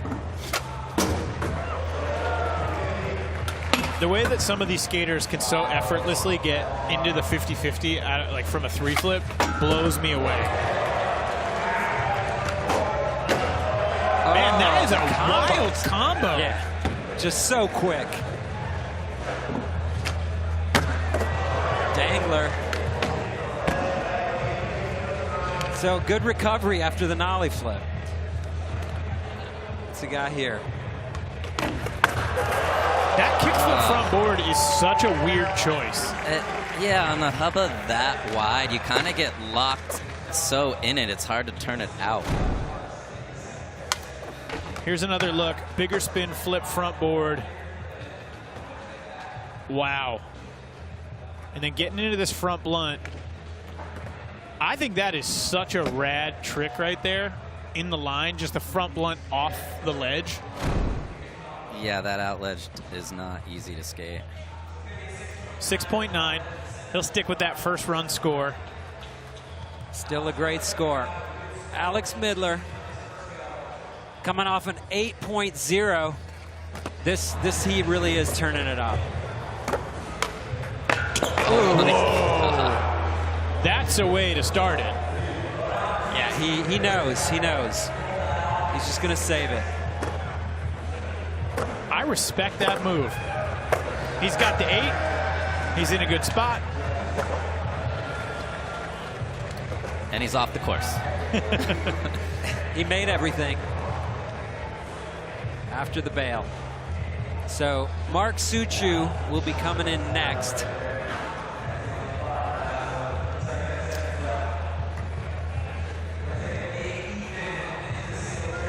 They're just waiting out the clock. Yeah, do they have like, come on.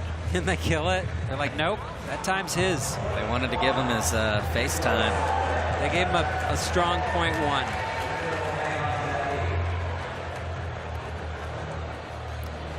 All right, Suchu coming off the 7.9. Suchu is such a great skater in this because he has such a technical bag of tricks, but he can skate all the big obstacles every single time.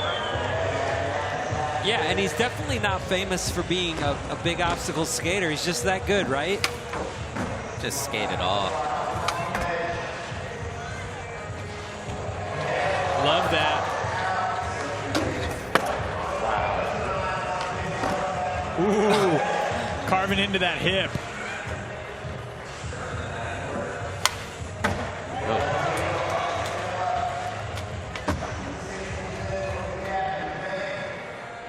He's getting a lot of tricks in. 10 seconds left. Switch 360 flip. Here we go. Switch backside. That was so cool. After all that, to have the legs to switch backside flip. Props. Sean, come on, talk us through some of that. That was incredible. I actually was talking to him about that two-piece at the end, and he was like, I feel like if I just get there, I'll just make the switch backside flip. And I was like, all right, yeah, I guess. And he was right. Now, the switch tray, perfect. how is this score gonna go up against Deshawn? Totally different runs. It's definitely a lot more creative. He got pretty tech at the end. I feel like it has to be really close. He got a 7.9 on that first one. 8.5. So very, very similar. Yeah. But Deshawn what was got cool the is such 8.6. different approaches. Yeah. Right. Deshawn was kind of getting a lot more airtime, but Suchu was getting these tech tricks in really quick. That was quite a line section right there. All right, we caught up with Deshawn Jordan for his take on skating here in SLS. Being back in the arenas, it definitely felt like, you know what I mean, back in the day, Street League. It was a filled stadium, hearing the crowds cheer, just it was all around just a dope environment to be in. So I had a great time, and that feeling and that energy is unmatched. The first stop, Jacksonville, was dope. I mean, it was definitely like a breakthrough moment for me. I normally struggle with runs, and so with run being a very important part of like the contest now, it felt good to kind of get like that like pressure that I put on myself off my back and just like rebuild that confidence to be able to put down a solid run. Going into Seattle, I'm super stoked. Like, I feel like the switch up in general is dope, how you know how they did it, and you know, it's different. I feel like that's very refreshing and good for everybody. It's just like pushing the boundaries, pushing new limits, you know what I mean? Making everybody need to adapt it, you know, and switch up the creativity with how they use the course and what tricks they use. So I'm looking forward to skating the course and trying to make it happen. An SLS win means, you know, that it puts you in that category and that rim of like, okay, like, you know, he's up there. Like, you know, he had that potential. Like, being And that list of dudes are like, you know, people who have been able to walk away with the trophy. The feeling is amazing, you know what I mean? Like growing up and watching the contest and watching, you know, all my favorite skaters just be a part of it, and then, you know, be able to not only be a part of SLS, but be able to have a win is like so crazy. Like I cried, like, you know what I mean? I definitely cried when I got that win, you know what I mean? That was like my first year in Street League, I believe. That feeling is just like unmatched, you know what I mean? It's a feeling that I don't think could be put into words, you know? I would say my goal for Seattle would just be have fun, skate hard, you know what I mean, and leave it all on the course. So all you can do is just give it all you got and do your best. So I'm stoked to be with the homies again in the arena, get that energy from the crowd, share the vibes, share the laughs, you know what I mean, share the good skating. So I'm looking forward to it. Street League Skateboarding is brought to you by Smirnoff Ice Smash. Full flavor unleashed. Please drink responsibly. By Skater XL, the most precise board control ever in a skateboarding game. Available now on PC and consoles. By Shoc, the official watch of the SLS World Tour. By True Skate, true control, true skill, true skate. And by Seattle North Country, true Pacific Northwest. Welcome back to the Angel of the Winds Arena here in Seattle, Washington. This is the 2022 SLS Championship Tour presented by Visible. We're in heat number 3 of 5 here in the men's prelims with Sora Shirai up on top the leaderboard.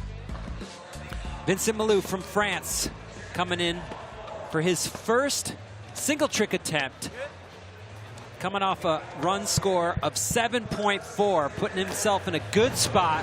But we know with this format, you got to make 2 tricks. Whoa. Slippery wheel.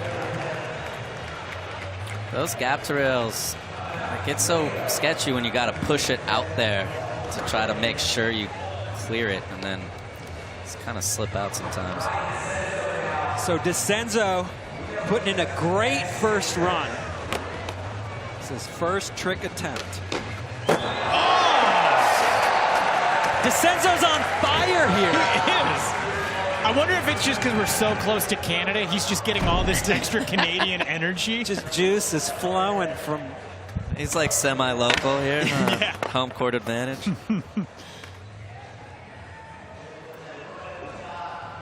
Did that really well. Yeah. Flicked, Kickflip crook. pinched. I like that face too, like, oh yeah.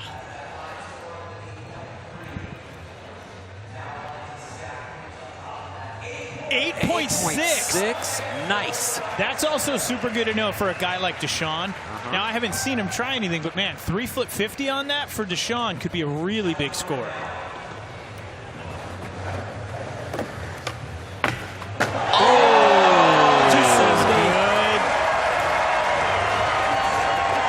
Switch front board on that giant rail. Sean, how does that trick stack up like against the Hubba trick? I think that bump to bar is the gnarliest thing on the course. And to see that front 3 back lip for the visible replay, look at that. Look how high he gets. Just tweaks it around for the visible replay. What's also so impressive is just, I mean, he lands, he's kind of diesel, and he lands super light-footed. 8.4. He's set up really nice to make final. Deshawn's lowest score so far today has been an 8.4. Yes! Wow. Gustavo Ribeiro. Okay, I didn't see that coming. I know he's good at the crook nollie flip, but to do it down a 12 stair hubba. Yeah, I mean, he's one of the rare guys that can get tech on the big obstacles. And just the fact that he can go slow into that crook and pinch it the way he does. And look at this, just bounce out. Oh. Oh, look at it. So well done. He is so good at that trick. He really is. He pops out of it properly. 9-2. 9-2. That is That's a serious score. Yeah, well deserved. Yeah, well deserved. I don't think anyone's flipped out of the hubba. No, Berger tried. Yeah. I mean, it's great to see because after that 7-5, 9-2 is going to put him in a decent spot. That helps. Midler.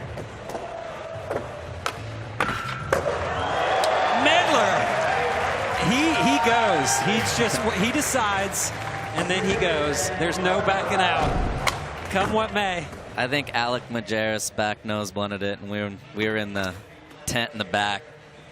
Midler was really psyched on the score that he got. Oh, he was yeah? like, okay, I got that all day.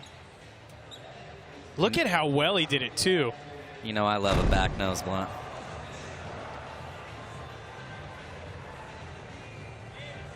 $7.9. So this heat really doing it. We saw some struggling happening in heat number 2. Heat 3 turning up the heat. Suchu coming off an 8.5 in the line section. Wow. What? Fakey 5-0 down a 12-stair hubba? Balanced. That was amazing. That was gorgeous. Yeah. I wouldn't mind seeing that again. Here we go. And he popped out. And it looked like the landing was like he did it on a curb. Look, nothing. Hey. Wow. That was so wild. It's just cool. 7.8. 0.8. Seems like it could have been higher.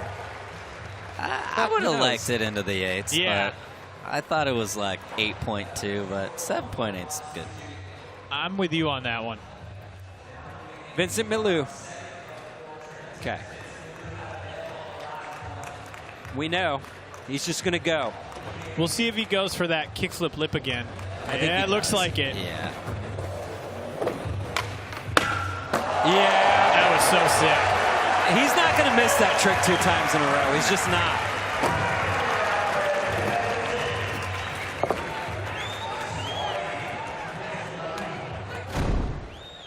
Here's another look. Man, he is so high above that. And even with as fast as he was going, he got onto it before that middle pole. Yeah, so that bump launches you straight up, not out. So you have to deal with a lot of the rail if you miss it. So that's what makes it so sketchy. Vincent tends to go higher than he needs to always anyway. So add that on top of the bump. He was blasted. 8.8. A lot of the skaters from Heat 3 could be moving on to the final. But, you know, again, we have Heat 4 and 5 still to come. Sora Shirai still up on top with a 25.3. These guys are all creeping now. Coming into second trick for Descends. Oh! That just sounded rough. See, they're fighting for every little bit of speed to that set. Everyone's curving in. Yeah, you were saying there's not a ton of speed to get there, huh? No, that bank isn't that large. So, like, you kind of everyone throws in from the corner and curves in, and then 8.4 puts Deshawn in first. He did not look like he had any trouble, and he barely pushed down that. Yeah, but Deshawn's a little different than most. He's wild. He also didn't clear it by that much. Okay, Gustavo Ribeiro, 8.7, puts him up in the lead. He's currently in 8th place. If he makes one more trick, it's going to be looking good for the final. No guarantees. Ooh. Wow, that's actually kind of wild to see. 8.7 gets him up into first. Just with that lower run score of the line score, the 7.5. Only a few people have even cracked into the 8s on the line score. He's crook nollie flipped his way out of that one. Midler gonna go for it in some capacity. I feel like we're gonna see the Deshawn move. Oh, that was an awkward bail.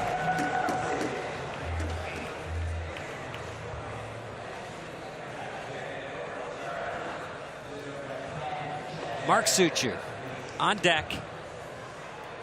Just needs to put down one trick. See where we land. Dude, that is so cool. I love that he's going fakie at the hubba. That's such a rare trick to see down a big hubba. Fakie nose grind 180. Yeah, that was sick.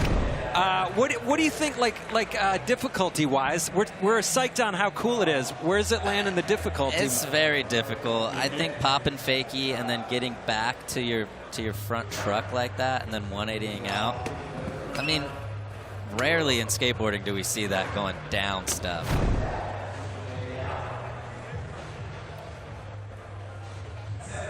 7-2. That just, honestly, that feels weird. I don't agree with that one. I feel like he doesn't quite agree with it either. No. I would say that might even be harder than the fakie 5-0 he did before. Judges are fakie haters right now. I know. There's some tech gods down there, too. I know. That's what's so interesting. Some ledge lords. I thought they would judge that a little higher. That's probably why. They're like, come on, man. I know how the fakie 5-0 is. Jimmy Grecky's like, I've done that a bunch. Yeah. All right, Vincent Malou. Oh, that was so sick. Yeah. Kick the front tail. Does it matter? And I'm just saying, does it matter that the kickflip front lip fakie and the kickflip front tail on different, does it matter? Nah. It's different enough? Different obstacle. Visible replay right there.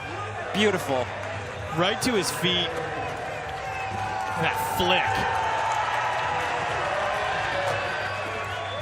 Oh, I like that little extra at the end. I see you do that when you make flat ground tricks. 9 even.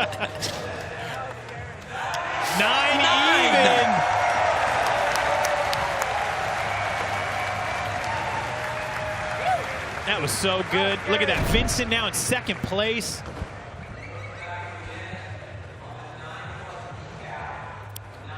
Bolts. It's really cool to see him execute, too, because you know, sometimes when you see these guys and they're so good in practice and they don't put it all together, you feel so bad. But Vincent has been solid all weekend long. Descenzo in 8th place. An 8.5 moves him into the lead over Sora Shirai, who killed. Let's get it, Descenzo. Perfect. All right, Sean, we know a million people in the world can frontside flip, but to land it in flip tricks downstairs are inconsistent. So what kind of score does that deserve? It is a big set. It's a big frontside flip. Not a lot of people have been going over that 3 block, too. But it is a basic trick. Descenzo's been frontside flipping a very long time. A lot of contests. So I don't know. I think it's going to be a solid score. It's not going to be overly high. You think they're going to go into the 7s on that? I would think it's low 7, high 7, low 8. Yeah. All right, 7.8. Descenzo's in 3rd place. Descenzo hasn't been in a final in a while. He could be back there this weekend. Deshawn needs 8.4 for first. Wow. Ooh, that was beautiful. Okay, let's just call it 8.4 puts him in first. That's going into first place. Okay. 100%. If not, I'm going to have to go talk to Mike Mo myself down there. If not, we'll slide you into the judge's position tomorrow. We'll get Mike Mo up here. Look at how awesome he does that. Caught so well with that front foot. I mean, is there anyone who can laser better than Deshawn? No. Oh, did he hit the tail on the stair? That's what I said. He wasn't clearing it by much. When we saw it in regular, I was like, oh, that was super sick, super lofty. But, man, you're right. People aren't clearing it.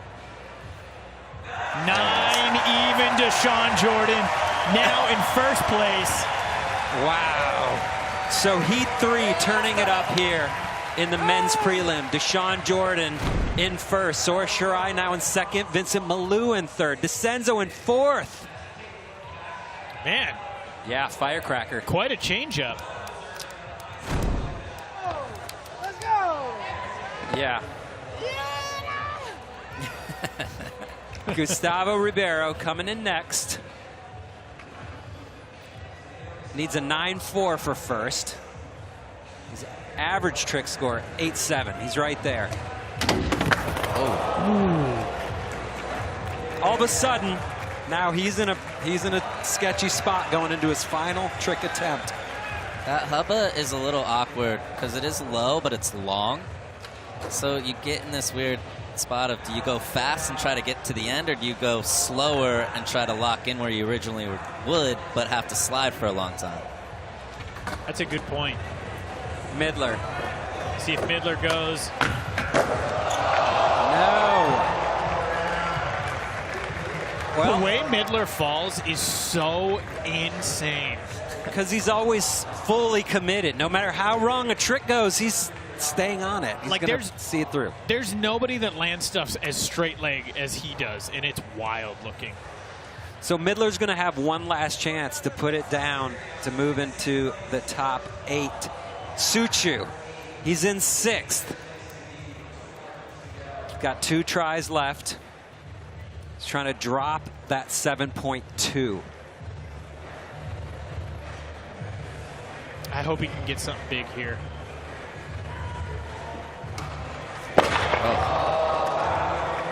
Switch backside flip would be solid. Very solid. I just hope on the next one he gets like a 9.5, gets himself up there nice and locked. Because I kind of feel like he got dogged a little bit on those scores. Yeah, absolutely. I think switch backside flip should put him in a good spot. Yeah. Vincent Malou, a 9.7 puts him in the lead, but he just wants to drop the 8.8 to get more points on the board, because there's 2 serious heats still to come. Oh, man. Oh, my God. He's in a good spot. 25.2 is a good score. I mean, it's, you know, when we get down to those like 23s, 24s, that's tough.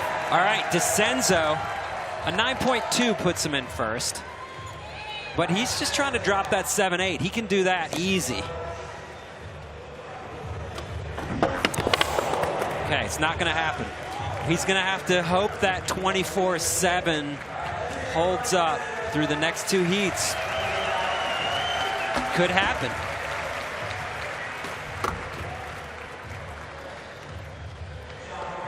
Current leader. Trying to drop that 8.4, Deshawn Jordan. Not finished yet. Oh. Whoa.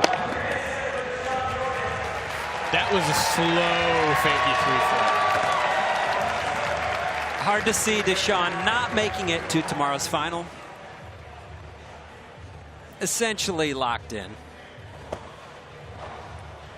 Gustavo Ribeiro. He's got to do this if he has a chance at making it in there. Yes! He's so clutch. He's so good at making those last tries. It's kind of becoming his thing. It's going to be a huge I'm sure score. he would probably love to not have that be his thing. You think he missed the first 2 on purpose just to... I just want to feel that pressure. Talking about what you were saying about how it's low, look at how he's like nose diving into that. He's way over it. Yeah, and his back foot lagged a little bit to get back on the board, but in the end, bolts. Oof. He just needs a 6 or better. 8.6 moves him way up into 2nd place.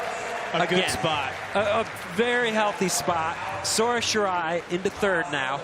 Kelvin Hoffler suddenly down on the bubble. Midler coming back. I'm so curious to see where he goes. Needs a 7.3 to get into 8th.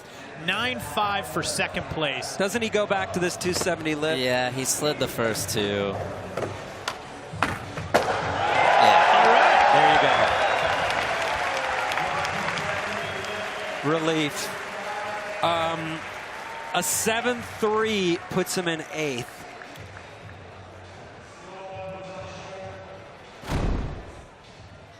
Deshawn got what? 8.4. 8.4.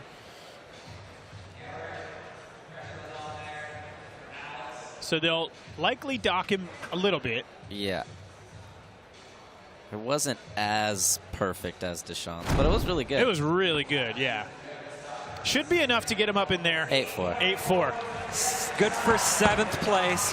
Kelvin Hoffler is out of the final for the second SLS stop in a row. And now Mark Suciu, with all that great skating, is on the bubble. He's going to need to put down a bigger score than a 7-2 here to survive into the final. Oh! Man. A valiant effort. That was, the way he caught that was really sick. The way he flipped it. He's going to go back and do it, I think. He's going to just try it again. He's like, I'm doing this for the crowd. I think this one should count.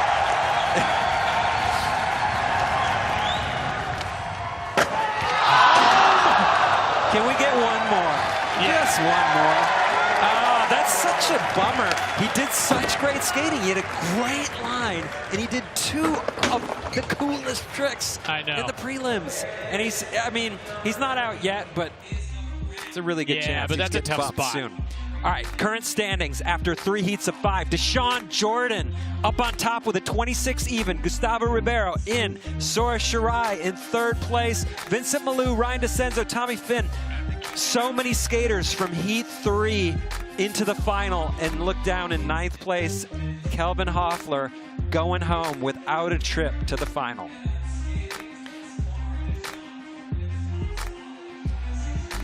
And we're going to send it down to Alex White, who's on the course with our leader, Deshawn Jordan.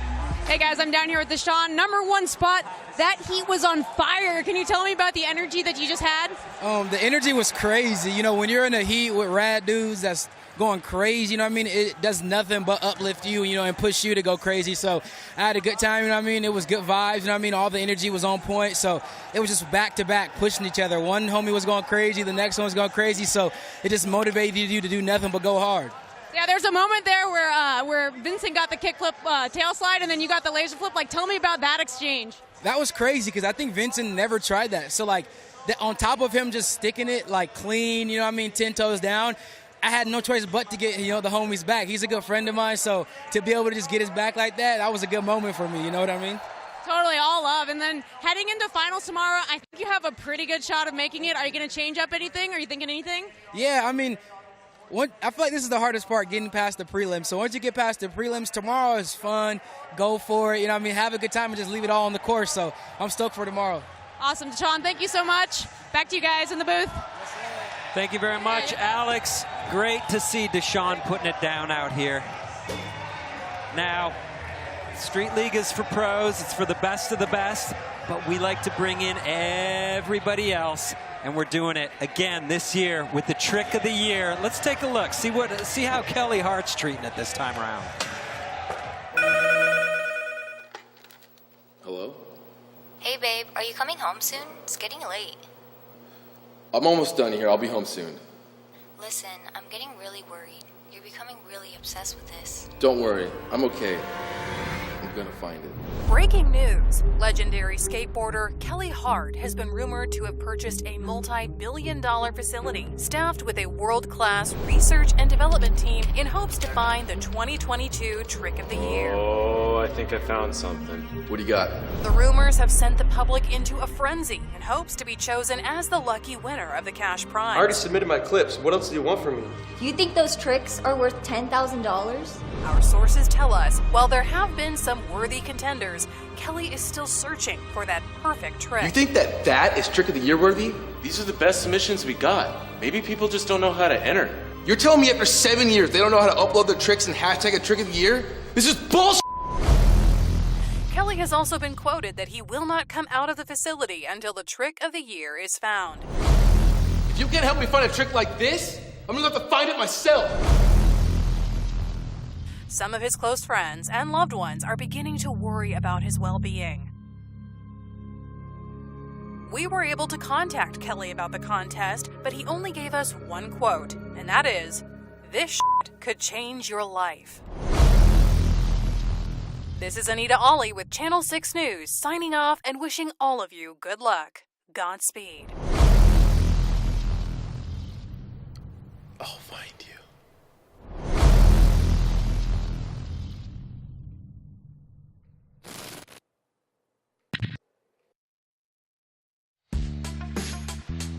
Welcome back to Angel of the Winds Arena here in Seattle, Washington. This is the 2022 SLS Championship Tour presented by Visible. This is the men's prelims. We're done with heat 3 of 5. We're going to move on to heat number 4, but first, this is the highest scoring average line in SLS history.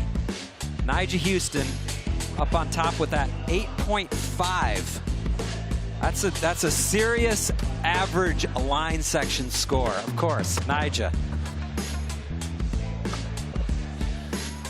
So we have Yuto coming up next. He's got the 8.3. Can he do it again here in Seattle? Most likely. Find out soon.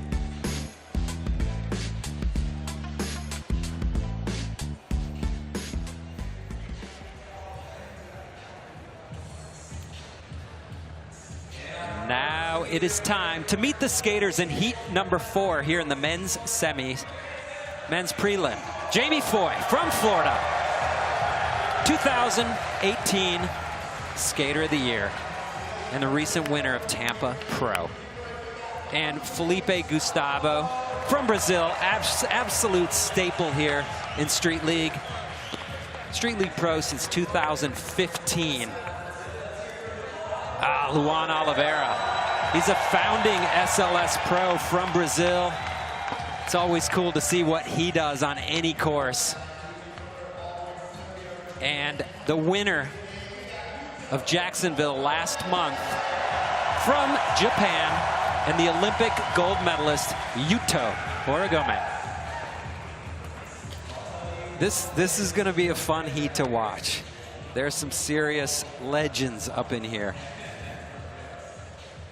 I love that I have no idea what Yuto's going to do. You just like never see him try anything in practice. Right. He just feels out the course, but he doesn't feel out his tricks.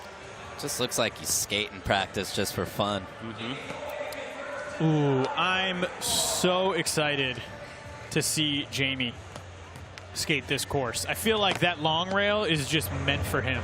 Oh, there we go. Front feeble pop into that steep bank. It is so sick to start your run.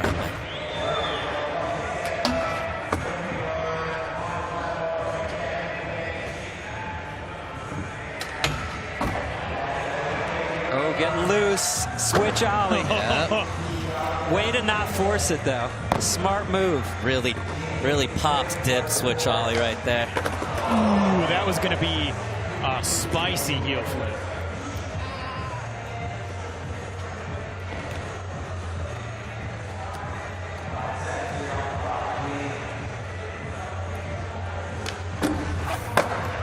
Oh, you can just tell he got lost. Yeah. It's all right. There's going to be another line. He's got it all day.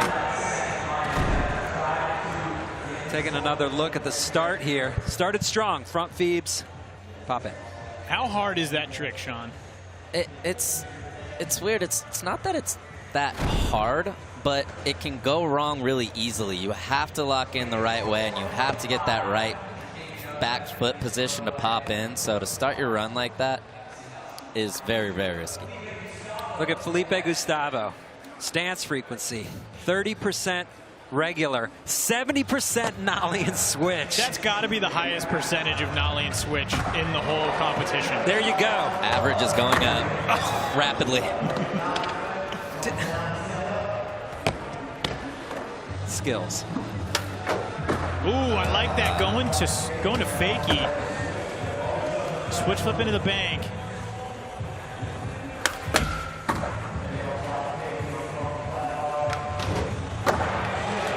Very nicely done.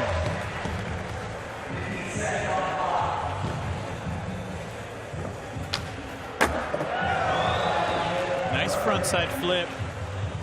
Is he going to be able to get one more in? Oh, big finish. That run. Okay, talk us through it. Was it missing anything? I mean, no, he kind of did it all. Started with tech, nollie flip, no slide on the hubba.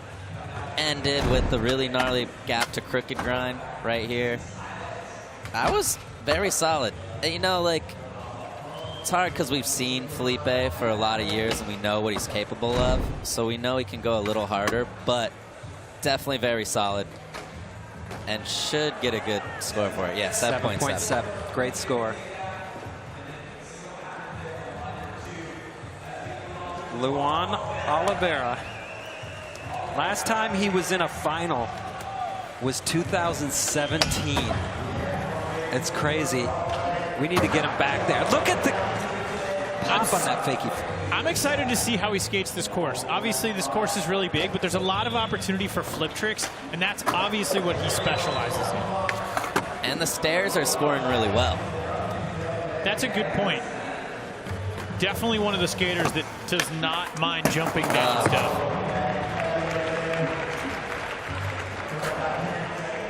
15 seconds left. What do you think? I mean, he won in 2017 twice, and then he hasn't been back in the finals. Why not? You know, it's hard to say. I mean, Luan definitely is one of the best, but there's a lot of new faces these days. Yeah, it's a whole different field.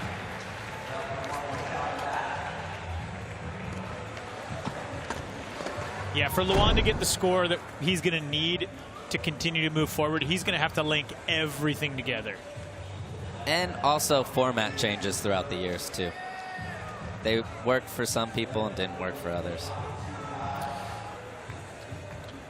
I think the course as well. I think the course has continued to morph year after year and sort of change. And there was a period of time where those courses really played to his strengths. Right. He loves a ledge and a hubba, but a big handrail, not so much. I mean, I'll never forget the way he backside flipped over that ledge the one year. I mean, it was everyone in the entire arena lost their minds. He was skating so fast.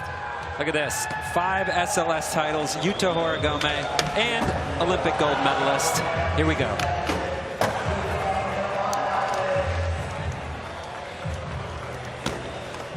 Love that start off right there.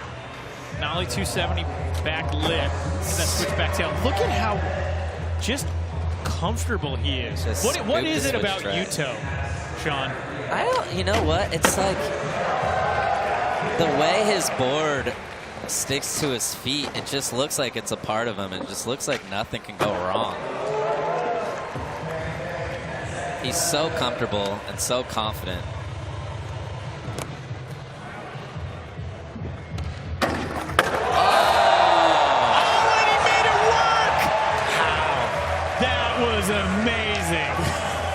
That was amazing. I think he grinded both sides of the hubba. Yeah. I did. That's the first shot. Now, whoa! With that run, is that sketchy landing at the end even gonna matter, or it's like, wow, that's just too good, right?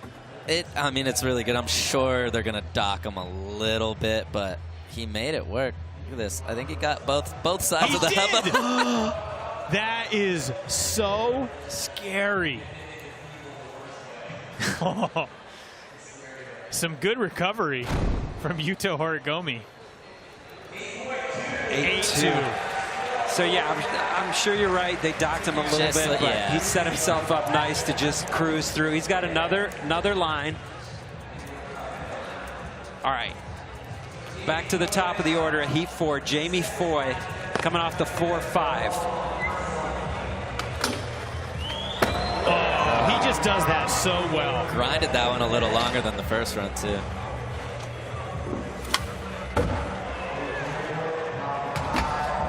Nice crooked grind. Not known as a 3-flipper, but man, he's got a good 360 flip.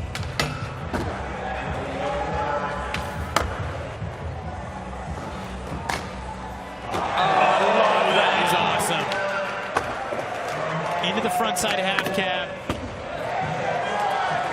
Putting a run together. 10 seconds left. Sean, how sketchy is it to utilize the quarter pipe in your line? I mean, it's really sketchy because it's brand new coping as well, so it's a little slippery. I mean, half cap frontside nose grind to fakie is definitely a really hard trick. It's unfortunate. That kickflip front grind was working for him every single try in practice, but a lot more solid run than the first one, that's for sure. This frontside half cap's sick. Which is good. 4.5 is the score he's trying to outdo.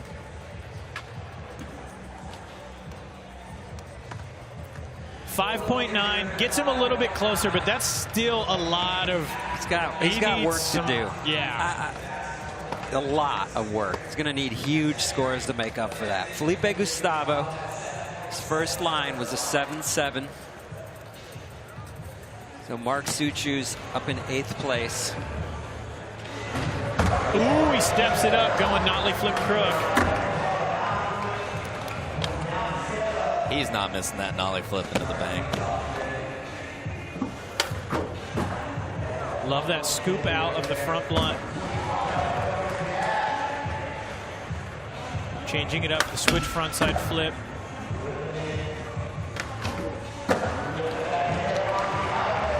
He's just so methodical.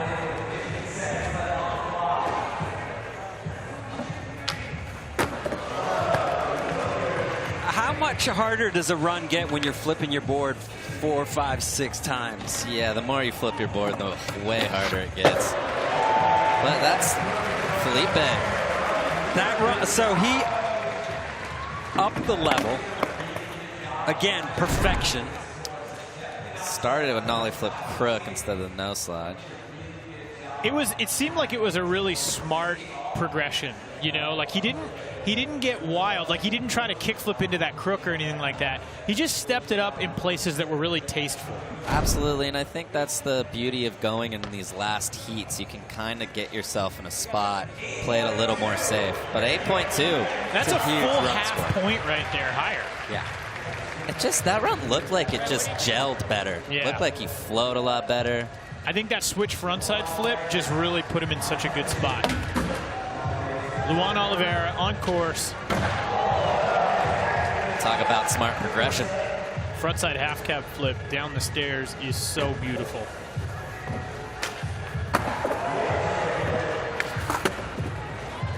Let's kick flip up.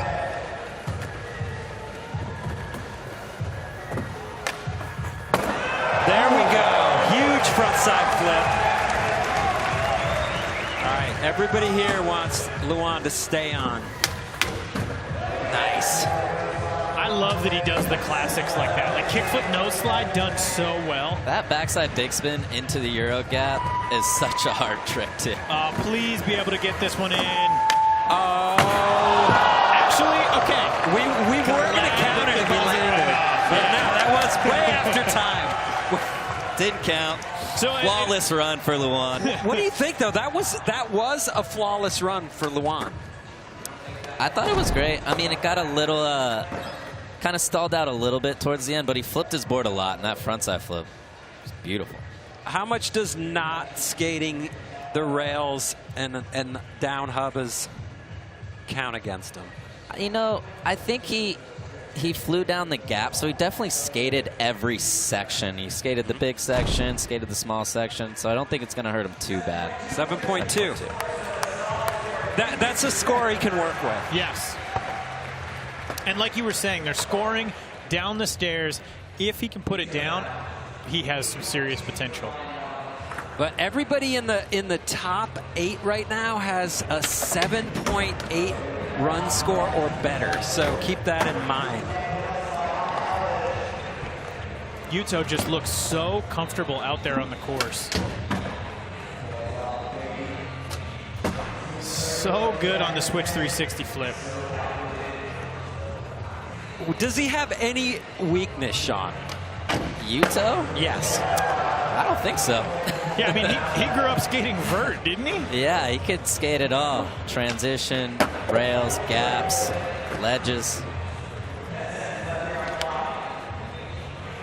He's even hustling, which is really cool to see. He did it a little bit again, right? Yeah. But this time cleaned it way up. 8.2 on the first one. Yuto is so incredible. This has to be a step up. How much would you say he's pushing himself or not for a run like that? Is that 100%? Is that 50% or 10%? I can't tell. I would say for Yuto, that's probably 60, 70%. Okay. I think he can outdo probably 4 of the tricks that were in his line. Is he just reading the room, though, kind of seeing what everyone else is doing and judging based off that? Absolutely. I mean, look, his 8.7. His 60, 70% is an 8.7, you know? And just a wild stat, he makes 84% of the tricks he lands. Yeah. I mean, I'm sorry, he makes 84% of the tricks he tries. He makes 100%. He definitely makes the ones he lands. 100. I mean, Yuto kind of knows, too. You can't win the contest today, but you definitely can lose it. Yeah. That's a great way to say it. Yeah. Hey, let's find out a little bit more about the Shane O'Neill and Yuto connection. Here we go. The first time I heard about Yuto was on Instagram. People used to tag me in all his posts, and I always noticed because it was like day after day, and he was like copying the tricks I was doing, or just, you know, going to his park and doing them.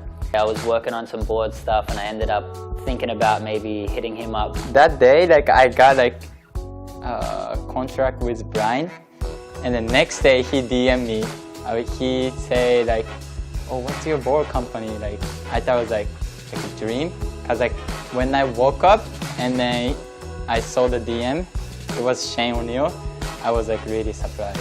I DM'd him on Instagram, was like, "Hey, I like your footage. Let me know if you need any help." And he messaged me back saying he just got on blind.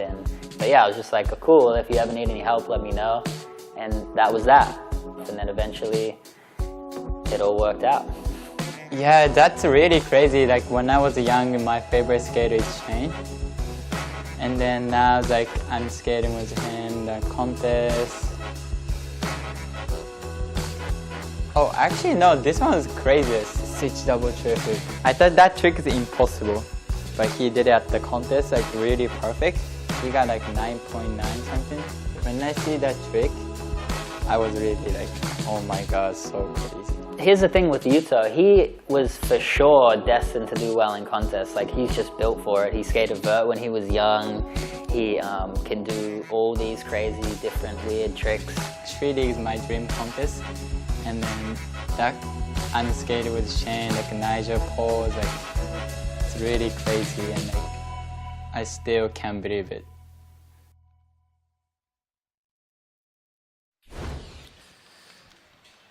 Pretty good combo there, Shane and Yuto.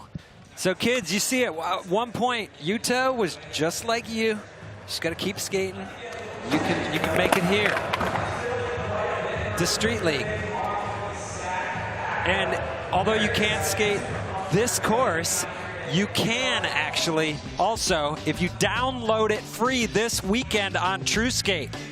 True Control, True Skill, True Skate, free to download this weekend only, so get on it. This is a sick course. Symmetry is done, opened up a whole new world of possibilities. Course design, and props to California skate parks for designing and building these things to perfection every time. They build it in like 3 days. It's pretty amazing to watch. It's really heartbreaking to see them tear it apart. All right, Jamie Foy has got a lot of work to do. What's he trying? What is that? I think, is that the... That was kind of the grapefruit grind, the Chris Cole. Yeah, 180 switch feeble. Felipe Gustavo. I like it. It's like, oh, it's the Chris Cole. Yeah. Shout out to Chris Cole. Miss watching him skate out here. Oh, that was awesome. That was really well done. 12 stairs, switch flip, first try, perfect. A lot of hang time. Does anyone skate cleaner than Felipe Gustavo in the world? Is there? Honestly, I feel like it's just like him and Paul Rodriguez. Like the whole time he was doing his line, I was like, he's just like Paul Rodriguez. Just good flick. Everything's perfect. So well done.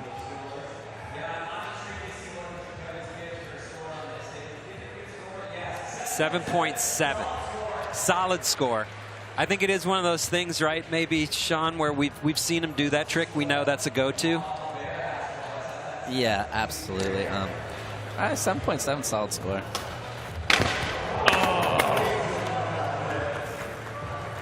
Just 2 good Luan flip tricks down the set. I know, that's all we want to see.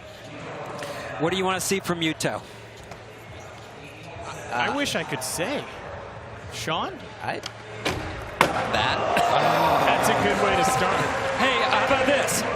Is that trick? I know he just did it switch. Is it more difficult to do a switch 180 to crook, or is the 180 switch crook harder, or is it the same? I think the switch one's harder. It's that wind up to kind of twist your body around.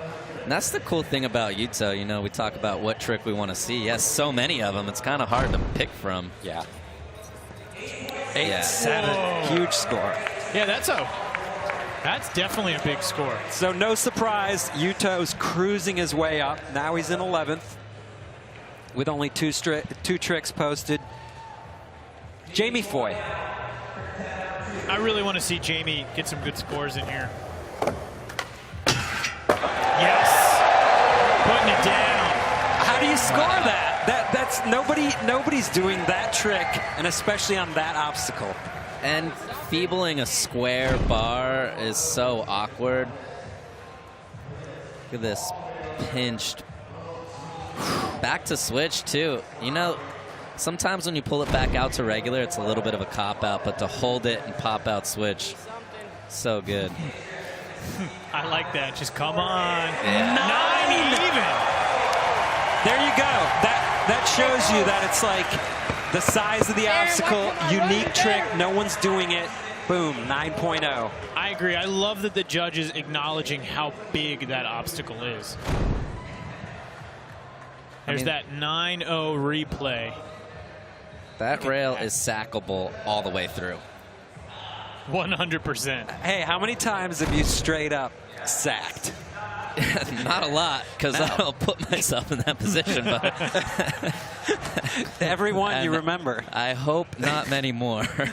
Okay, Felipe Gustavo. He's got 2 good scores. He's going to come back for that. If he sticks that, he's going to be in a good spot. He can do that for sure. All right, Luan coming off a 7.2 in the run section. Trying to put down a first score trick.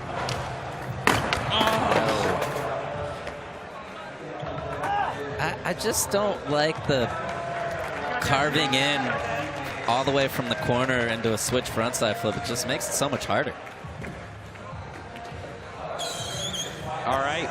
Yuto in 11th right now. That's 8.7 puts him in first. Oh.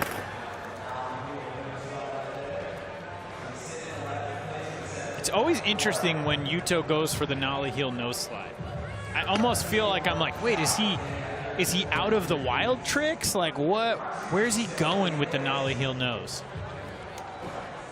He's so consistent with everything, no matter where he goes. It's like he's gonna make it. Jamie Foy.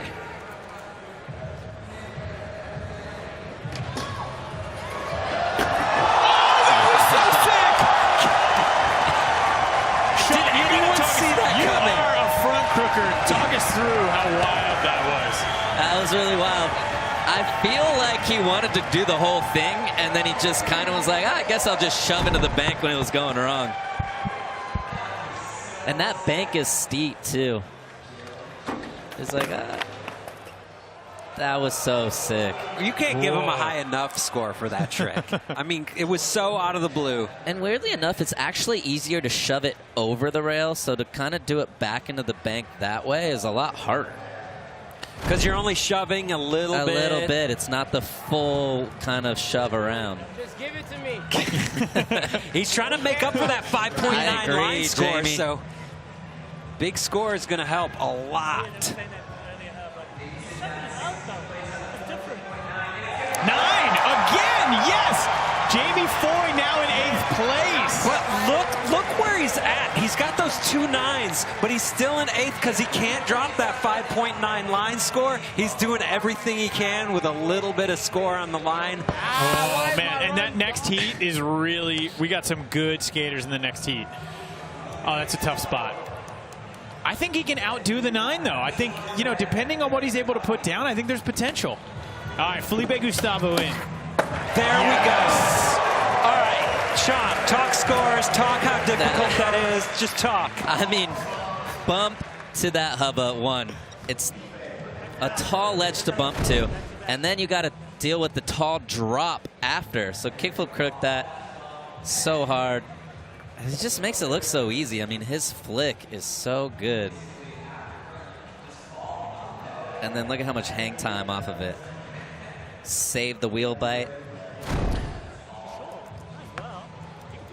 8.8. Okay, 8.8. Felipe moves into 6th, and guess what? All of a sudden, Jamie Foy is straight back out of the final in 9th. Look, I think this is a great example, though, of how important that run score is. He had an 8-2, and he's up in 6th. We've got 2 9s from Jamie Foy, and he is fighting to get in there. Yeah. There we go. That was beautiful. How about this? We saw Felipe switch flip it straight. Now Luan switch frontside flip. Apples and oranges. Was one harder than the other? That was perfect. Switch frontside flip's definitely harder. I know you're landing regular, but to flick it, catch it, turn the board like that. And, I mean, he did that better than anybody else could in the world. Needs an average of 8.6 to get up into 8th. So the 8.2. That's going to put pressure on him. Serious puts pressure. him in a real tight spot. Yuto Horigome coming in next. He needs a 7 to move into the top 8. Okay. All right, an 8-7 puts him in first. Nollie heel no slide. Sean? So Nollie heel no slide's kind of, it's like the easier of the tech tricks. I know it's hard, but it's kind of like the easier of the hard tricks. Good to hear. That makes sense. Yeah. You know, it's definitely, he did it perfect. You know, you kind of nollie heel and a no slide, and once you lock in, you're kind of solid from there. I think it should be a good score. It's not going to be that high, but I would say somewhere around the mid 8s. Yeah, 8.3. All right, so Yuto now in 2nd place. Just like that, Yuto just breezes through. Just walked his way into the finals. Yeah. Now look at this. Jamie needs a 9.9 to get into 6th place. That is wild. There's but that's only ever because he been got 2 that of those. 5.9. Yeah. Oh. He was going to give us what we wanted. Yeah. That was never going to score a 9-9. I mean, come on, 9-9. Yeah. I mean, you never know. He can pop front crooks and the front feebles, and he can flip out. He can go the distance. That's true. And he can hold it, but he didn't today. Wow. Felipe Gustavo in 7th place. Definitely not safe. No, but a 9.1 is within his range, and that's safe. He's tied with DeCenzo. That, I mean, how psyched is it to see DeCenzo up there fighting for a spot in the final right now? It's pretty great. Tommy Fynn, though, in that bubble spot in 8th. And Luan, and a 9-3 puts him into the top 8. Oh! Okay, over the hubba. Over the hubba is so sick. I mean, no one's skating over that hubba. Luan frontside flipped. Unfortunately, I don't think it's going to be a 9.3, but it was really, really sick. It was done as well as it could have been done, but it's just from a caliber of trick perspective, it's not there. No. But it was awesome to see. It's good for us. Yeah.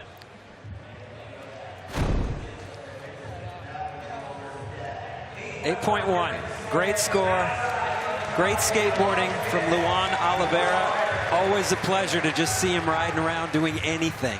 You got to see Luan skate live, too, to understand how great he is. Okay, Yuto, you can understand how great he is just by seeing him do one trick. Going for the Nyjah right there, the switch heel front tail. Yuto, though, he's in a good spot. Yep. Locked to the final. There's only 4 skaters in the next heat. All right, there's your standings after 4 heats. Deshawn Jordan up on top with a 26 even. Yuto in second, Gustavo Ribeiro, Sora Shirai, Vincent Malou, DeCenzo, Felipe Gustavo, and Tommy Fynn. Those are the top 8 skaters currently moving on to the final. But first, we have one more heat still to come. We got Braden Hoban coming up, Carlos Ribeiro, Shane O'Neill, and Jocelyn. Heavy lineup. Very heavy. Let's check in with Alex, who's on the course with Yuto Horigome. Well, Yuto, a familiar face in the post-heat interviews. You made it. He just broke his board back there. Clean, really smart skateboarding here. When you first looked at this course, what did you think? When I see this first course, this one looks really cool because always they have big rail stuff instead harbor and stairs. People can opportunity for skating stairs, harbor. It's really cool. Do you like that opportunity? A little bit of a change up here? Yeah, I really like it. Harbor and the rail really different, so I can do only harbor tricks, Yeah, that's great, and it's a great show for all the people in the arena watching back home. I want to thank you so much, and we look forward to seeing you in finals. Thank you so much. Back to you guys. Thank you, Alex. And this is stop number 2 on the Smirnoff Ice Smash Road to the Super Crown. So after the 3 stops finishing in Las Vegas, we'll have the top 4 skaters locked in for the Super Crown final in Brazil at the end of the year. And from there, everybody else is going to have to battle for 4 more spots. Those top 4 skaters right now are your points leaders after Jacksonville. In 5th, Nyjah Huston. Shout out, he just had knee surgery. Get well soon. And we want to remind you that the Super Crown is heading back to Brazil to Arena Cariuma 1 at Olympic Park in Rio de Janeiro. We can't wait to see what goes down. The energy is always electric in Brazil with some of our best fans in the world. Tickets go on sale September 5th, so mark your calendars. This will sell out, I promise.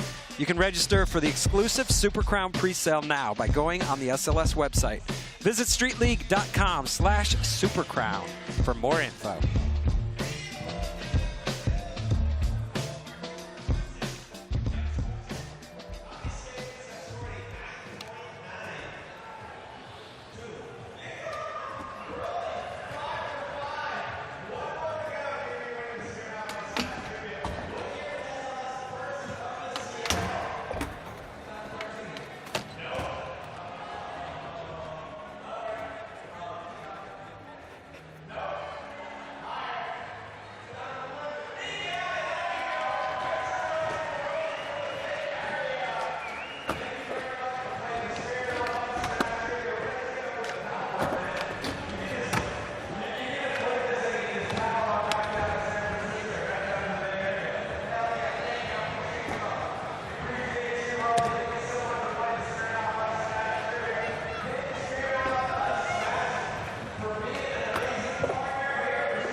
Welcome back, everybody, to Angel of the Winds Arena here in Seattle, Washington for the 2022 SLS Championship Tour presented by Visible. This is the men's prelim.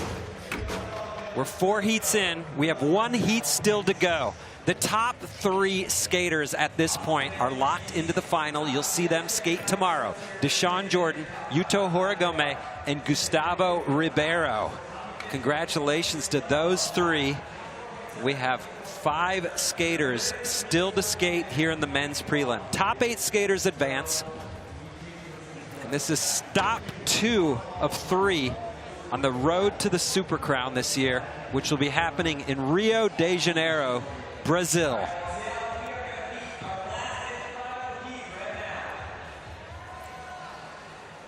And now it is time to meet the skaters in heat number 5. Manny Santiago, representing Puerto Rico. He's been an SLS pro since 2013, and he's always got a smile on his face. And Andrew, your pick out here, a brand new SLS pro. He's been blowing minds. He won the Resurrection contest earlier this year, Braden Hoban. SLS staple from Brazil, Carlos Ribeiro. Qualified into SLS back in 2016. And Chris Joslin, the ultimate sender. Nobody can go bigger than Chris Joslin. When he stays on, the crowd goes wild. Those are the 5 skaters in heat number 5 here today in the prelims. Any picks for how many of these 5 are going to make it onto the top 8 final? You know, all of them are really good. Manny has put in such hard work over the last few years. I'd love to see him kind of get a good start right here. I feel like he's either all or nothing. Yeah. Like sometimes he just melts down, and other times he's just on fire. I hang with him a lot in Los Angeles, and he's one of the hardest working people I've ever met. 2-3 sessions per day, ice baths every day, watches what he eats. I feel like once that confidence level hits, he's going to string together a few wins, but obviously going to need to clean it up from here. Do you think that sometimes on the first run, like, is there ever an advantage to being like, well, you know what, I got the worst out of the way, like I fell? Does it ever like put you in a place of ease, or is it always just like, oh, this is a nightmare? Yeah, it's pretty much a nightmare. It's pretty much worst case scenario when you mess your first run up, because it just adds that much pressure, especially messing it up the way he did, because he's not going to have any sort of score. You know, if you get like a 6, maybe you're like, okay, I'm all right, but what about a 1-9? Now that's going to be, the pressure is mounting for Manny right now.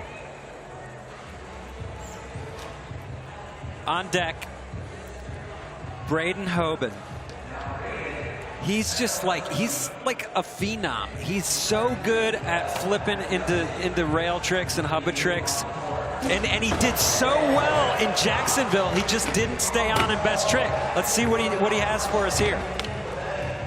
Braden also, if I said Vincent won MVP in practice, Braden was a really close second. He just skates the course differently. Like, he's got so much pop.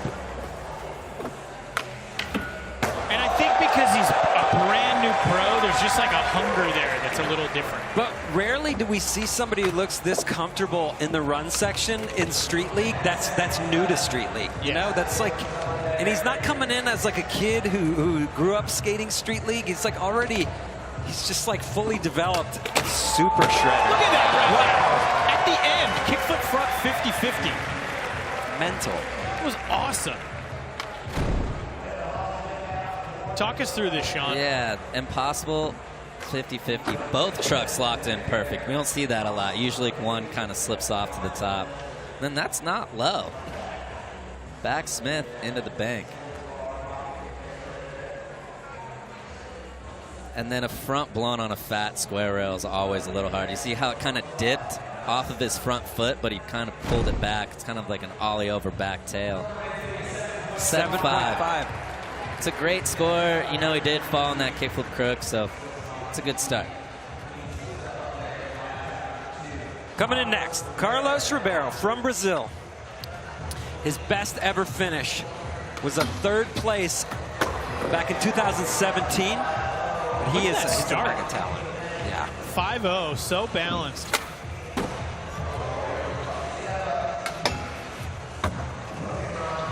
Do you think Carlos could win one of these? Absolutely. I think Carlos is one of the most talented skateboarders out here. He just hasn't really put it all together in a little while. I think he's coming off of an ankle injury and just starting to feel good. So it's looking solid right now.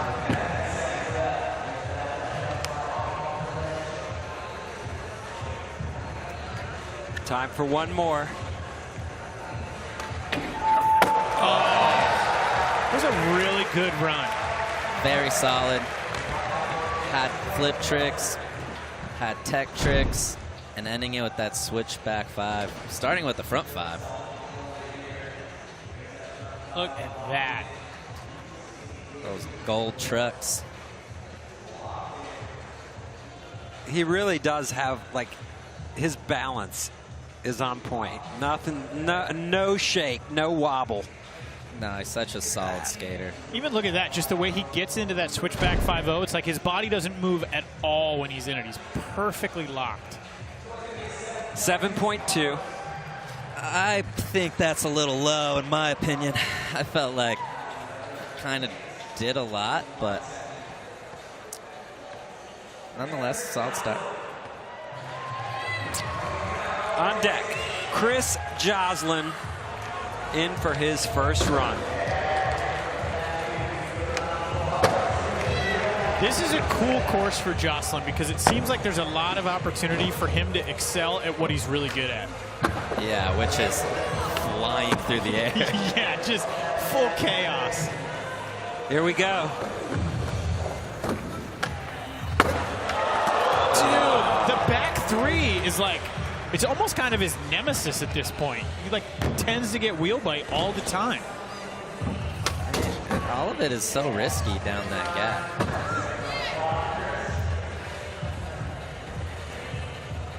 But it is sort of like that is his go-to. Those are the tricks he needs to be making if he wants to advance. And when they're not working out, it's like he's stuck. All right, he's going to look to his second line. Taking a look back.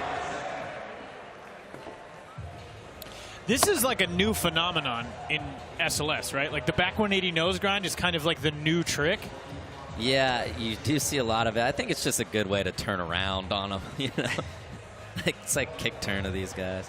Seems like in the last, like, I don't know, year, 2 years, we've seen a lot of it. Nyjah kind of, you know, the first one to really do that all the time. Yeah, Nyjah really kicked off the backside 180 nose grind and the 180 switch crook. Yeah. 4.8 right there. Joslin's going to look to that next one. Back to the top with Manny Santiago. Manny just needs to be himself right here.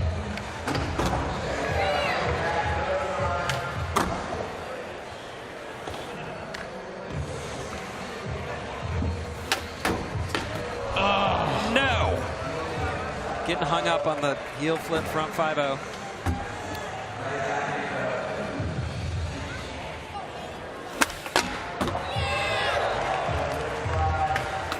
He just looks so focused. You know, skating in contests, it does have to be a balance between the focus and just sort of letting things happen and being loose. I gotta say, I think that when Manny is skating his best, he's really just kind of having that fun. Like, it's like he's practicing a ton, he's skating a ton, and then he shows up and he's having a good time, and that's when it seems like it works the best for him. And he needs to get that vibe going with the crowd where they're yelling and he's feeding off of it. Yeah. He's like pointing at people in the crowd and loving it and blowing kisses. That's what we need from Manny. That was my advice to Manny after last contest. I was like, just don't focus on the actual contest. Just go skate, have fun, and when you get there, I feel like his energy, it would just be better for him. But that's so hard when there's so much on the line. There's a lot on the line, yeah. All right, Braden back in, run number 2. Every try.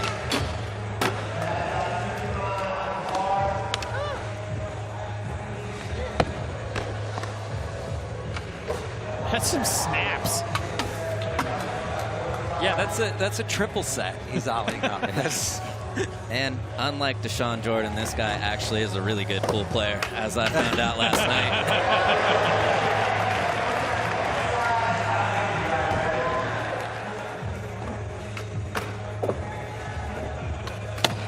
Ooh, that was beautiful. See how he hopped out of that? Yeah.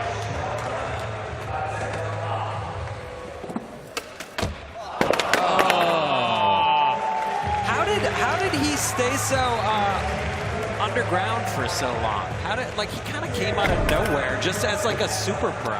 It is weird. Was he on your guys' radar from years ago? No, I've never really heard much about him till you know, now, till he was the best. Now, like, I guess he kind of is the greatest skater ever. That doesn't happen very often these days. No. So for him to kind of come out of nowhere and then all of a sudden it was like, oh, he's on Toy Machine. He's ripping. 6.8.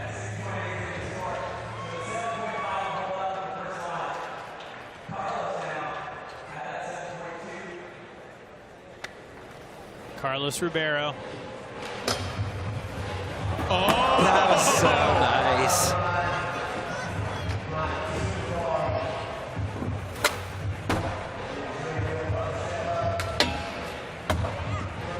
One thing I love, Carlos is always skating with a smile. It's such a small thing, but he genuinely looks like he's having a really good time. Yeah, I think he is, and he's also one of those people, it's like he is the nicest guy ever. If there was a contest, he's in the running for the win.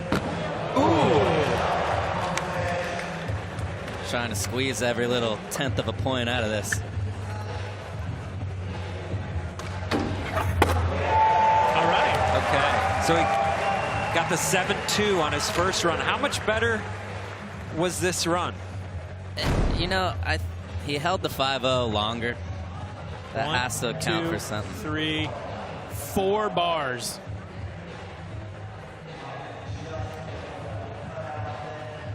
Kickflip just so well done. And then he went the back tail shove. And then the solid switchback 5 again. You have to kick him up a little bit.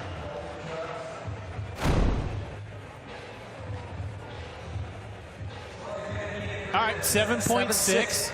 So if we take a look at Tommy Fynn, who's in 8th place right now, his best run score was a 6.8. So, you know, it shows that you can work with anything better than that right now. Jocelyn needs to stay on this time, put it together. It's crazy to watch Jocelyn jump downstairs. He just looks so comfortable.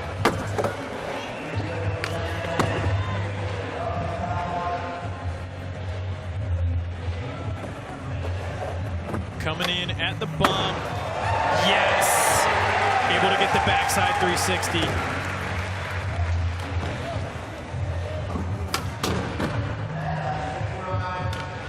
High speed nollie heel flip in.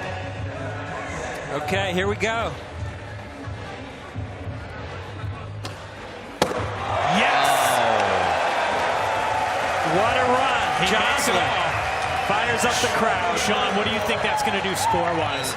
It's definitely going to be better than a 4.8. He's going to outdo the 4.8. I mean, just the back big down the set would score so well in the single trick section. And to do it at the end of your run. Back 3. Got a little swirly, but it is in the run. And this back big spin was perfect. This has a chance to be one of the highest scoring runs of the day. 8.5. Right. Good call. Really close. It's going to do some good things for Jocelyn.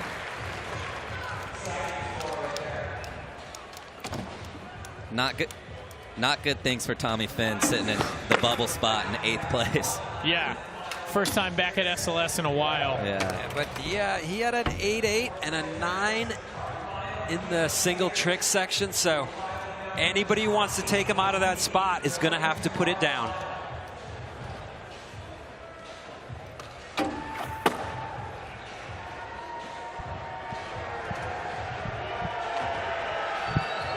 Street League Skateboarding has been brought to you by Visible Mobile, single line, unlimited wireless, powered by Verizon. By Shoc, a modern performance energy drink created for today's active generation. By Smirnoff Ice Smash, full flavor unleashed. Please drink responsibly. By Cariuma, ethics meet performance. And by Tech Deck. Start small, go big.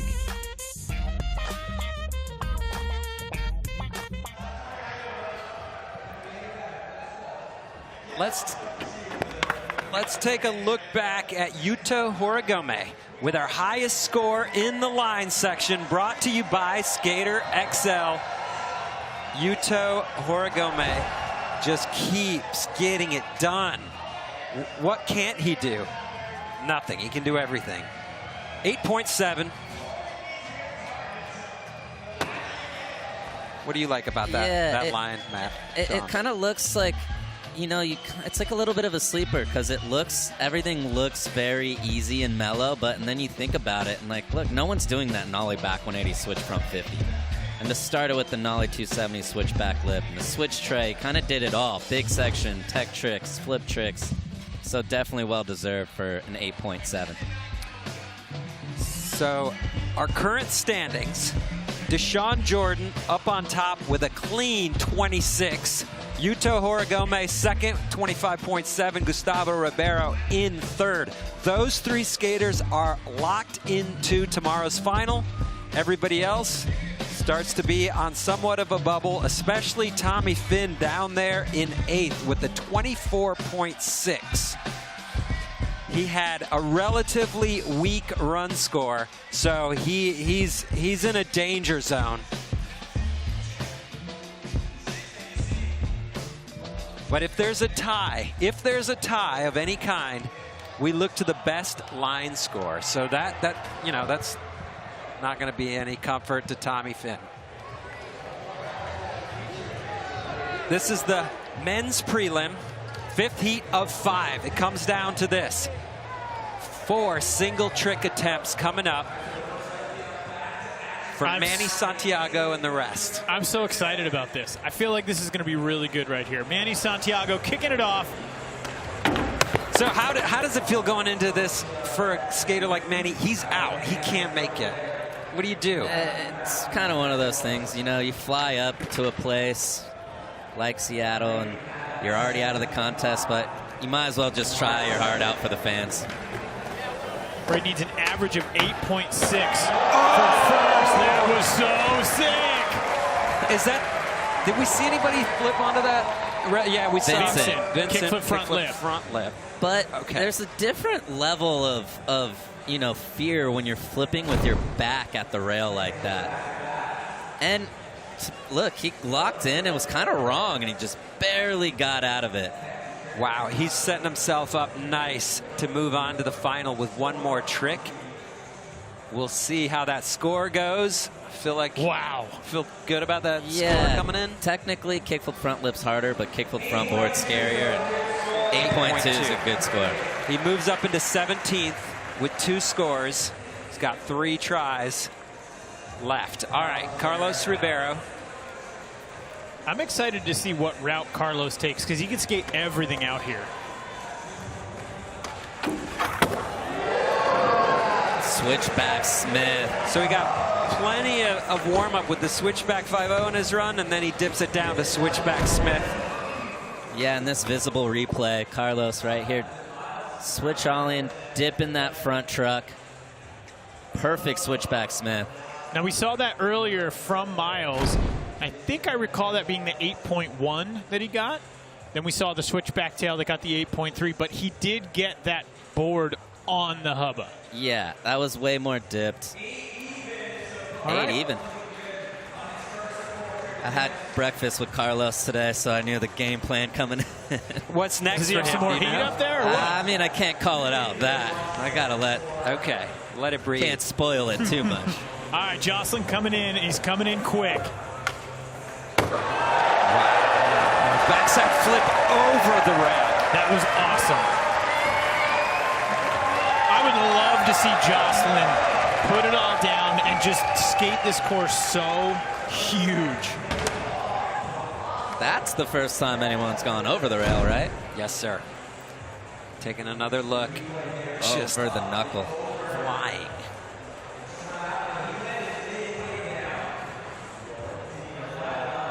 It's so interesting to watching practice. He landed 1 out of 15 of those in practice, and then contest starts and does it first try.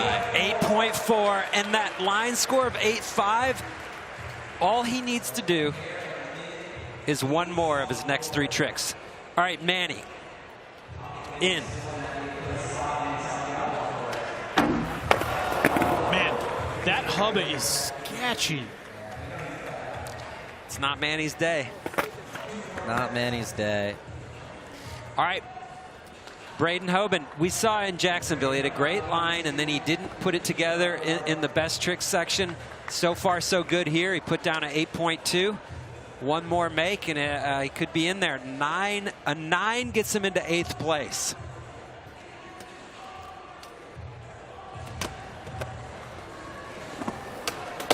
What? Kickflip frontside nose grind? That was huge. This guy is incredible. He didn't even look like he was phased. Okay, Tommy Fynn looking carefully. He's just like, at that. Oh. He's like, it's not a 9. I don't know, man. I think Tommy knows. Tommy's like, oh man, I would give that a 9. Look at that. Oh, and he didn't even touch his nose. Balance. That was beautifully done.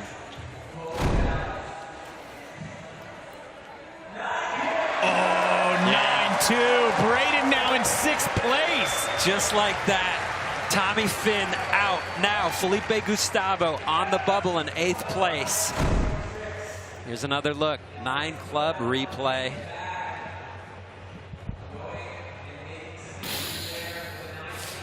He's just a magician. I'm just so stoked because he has the tricks to do it, and it looks like he's been able to get himself into the place now to put him down. So, I mean, he's still got 2 more tricks. How high can he take this? And he's pretty, is he locked? We'd have to do some math, but I think it's pretty safe to say Manny's he's out. Yeah. Shane O'Neill's out. So I think I think he's locked. I don't know, though. He's in 6th place.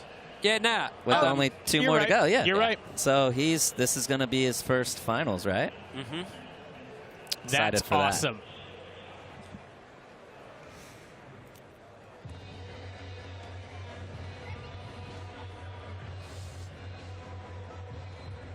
Okay, so Carlos is checking to see what he's allowed to do. A different combination of a trick he did in the line. There's rules. You can't repeat. If he 5-0s the flat bar, is it going to be the same trick? Well, if you take it to the end, I think technically that's different than coming out early. Different trick. So talked to the judges about that earlier, and they were saying if you do it and then come into the bank, it's the same. Like they would count it the same as if you went all the way to the end. So if you are going to make it, you can't go back and redo. Like it's better to jump off halfway than it is to go into the bank. My apologies if that was a little confusing.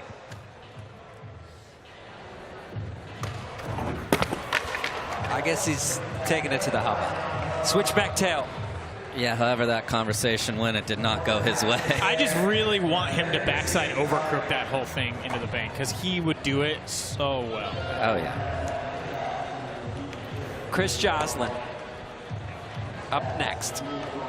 Joslin is looking good here today. A 7-9. He's coming in hot. Yes! Yes! He puts it down! Oh, that was so good. Felipe Gustavo now on the bubble in 8th. He's going to be watching this carefully. Look at that.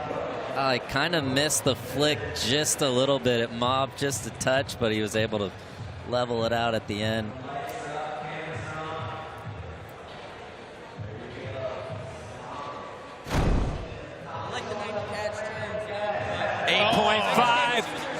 Chris Joslin moves into 3rd place. That is awesome. Now Felipe Gustavo out of the final.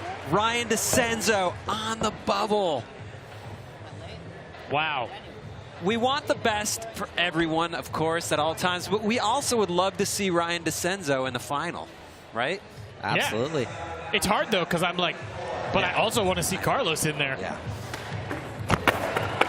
We're not going to see Manny in the final. I've seen Manny, Varial Hill, back 5-0, Paul Rodriguez's park hubba every single try. It just, so close. Braden Hoban in 7th. Trying to drop that 8-2. Oh, he was going to step it up. Go to 180? Yeah. We saw that right in Resurrection. He did all that. Like, I'll do this, and then I'll do it to something else, and then keep it going. Yeah, it's fun to watch. I bet it's really fun to do.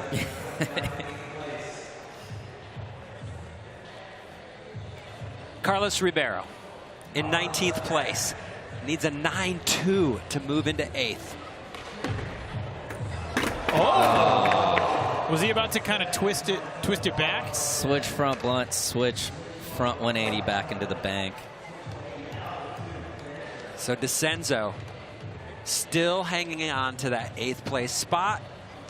Chris Joslin locked in for the final. You could tell by the smile on his face. He's still got 2 tries still to go. He's going to go so hard. He's like, I'm in 3rd place. Let me just throw my body.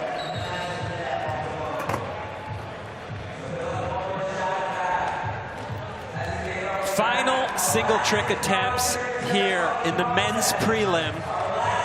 Manny Santiago just wants this one for the crowd. I love it, though. For the love. The crowd wants him to put something down.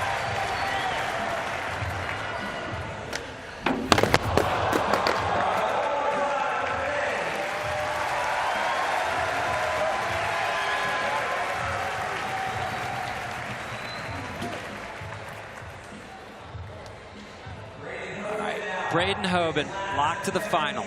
The only person not still to skate is Carlos Ribeiro. Braden, not quite, but we're going to see him tomorrow. Cannot wait.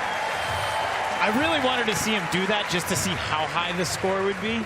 Yeah. But we'll wait until tomorrow. I have a good feeling about that trick going down tomorrow. The only thing that matters still here in this men's prelim is this try right here. Look at this, 9.2 to get up into 8th place. He's capable of it.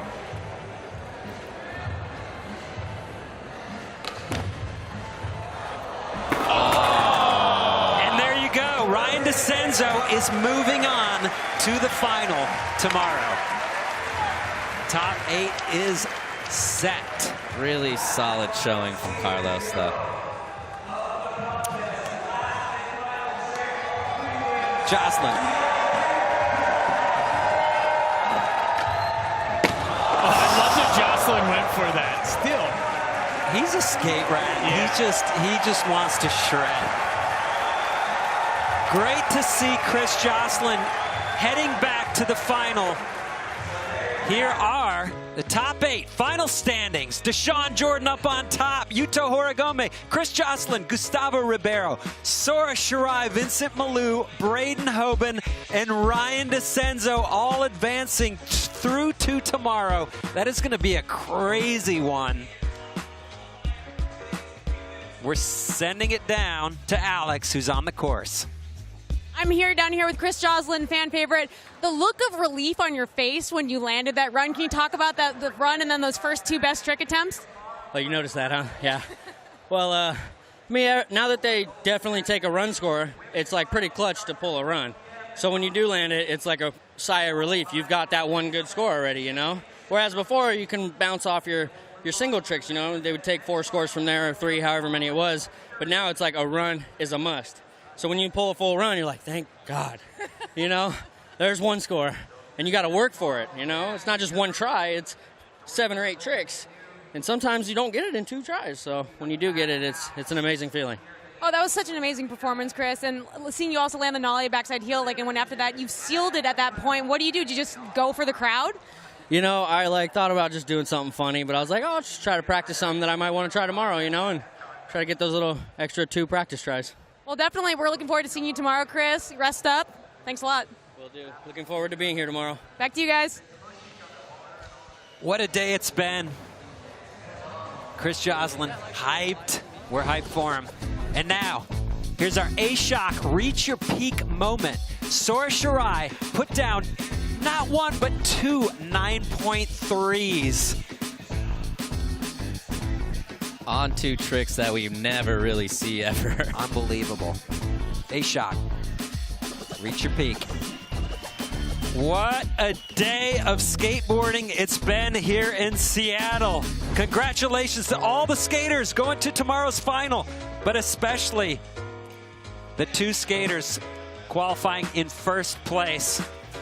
We got Raisa Liel and Yuto Horigome. So for Andrew Cannon, Alex White, and Sean Malto, and all of us at SLS, I'm Paul Zitzer. Thanks for watching. We'll see you tomorrow at the finals.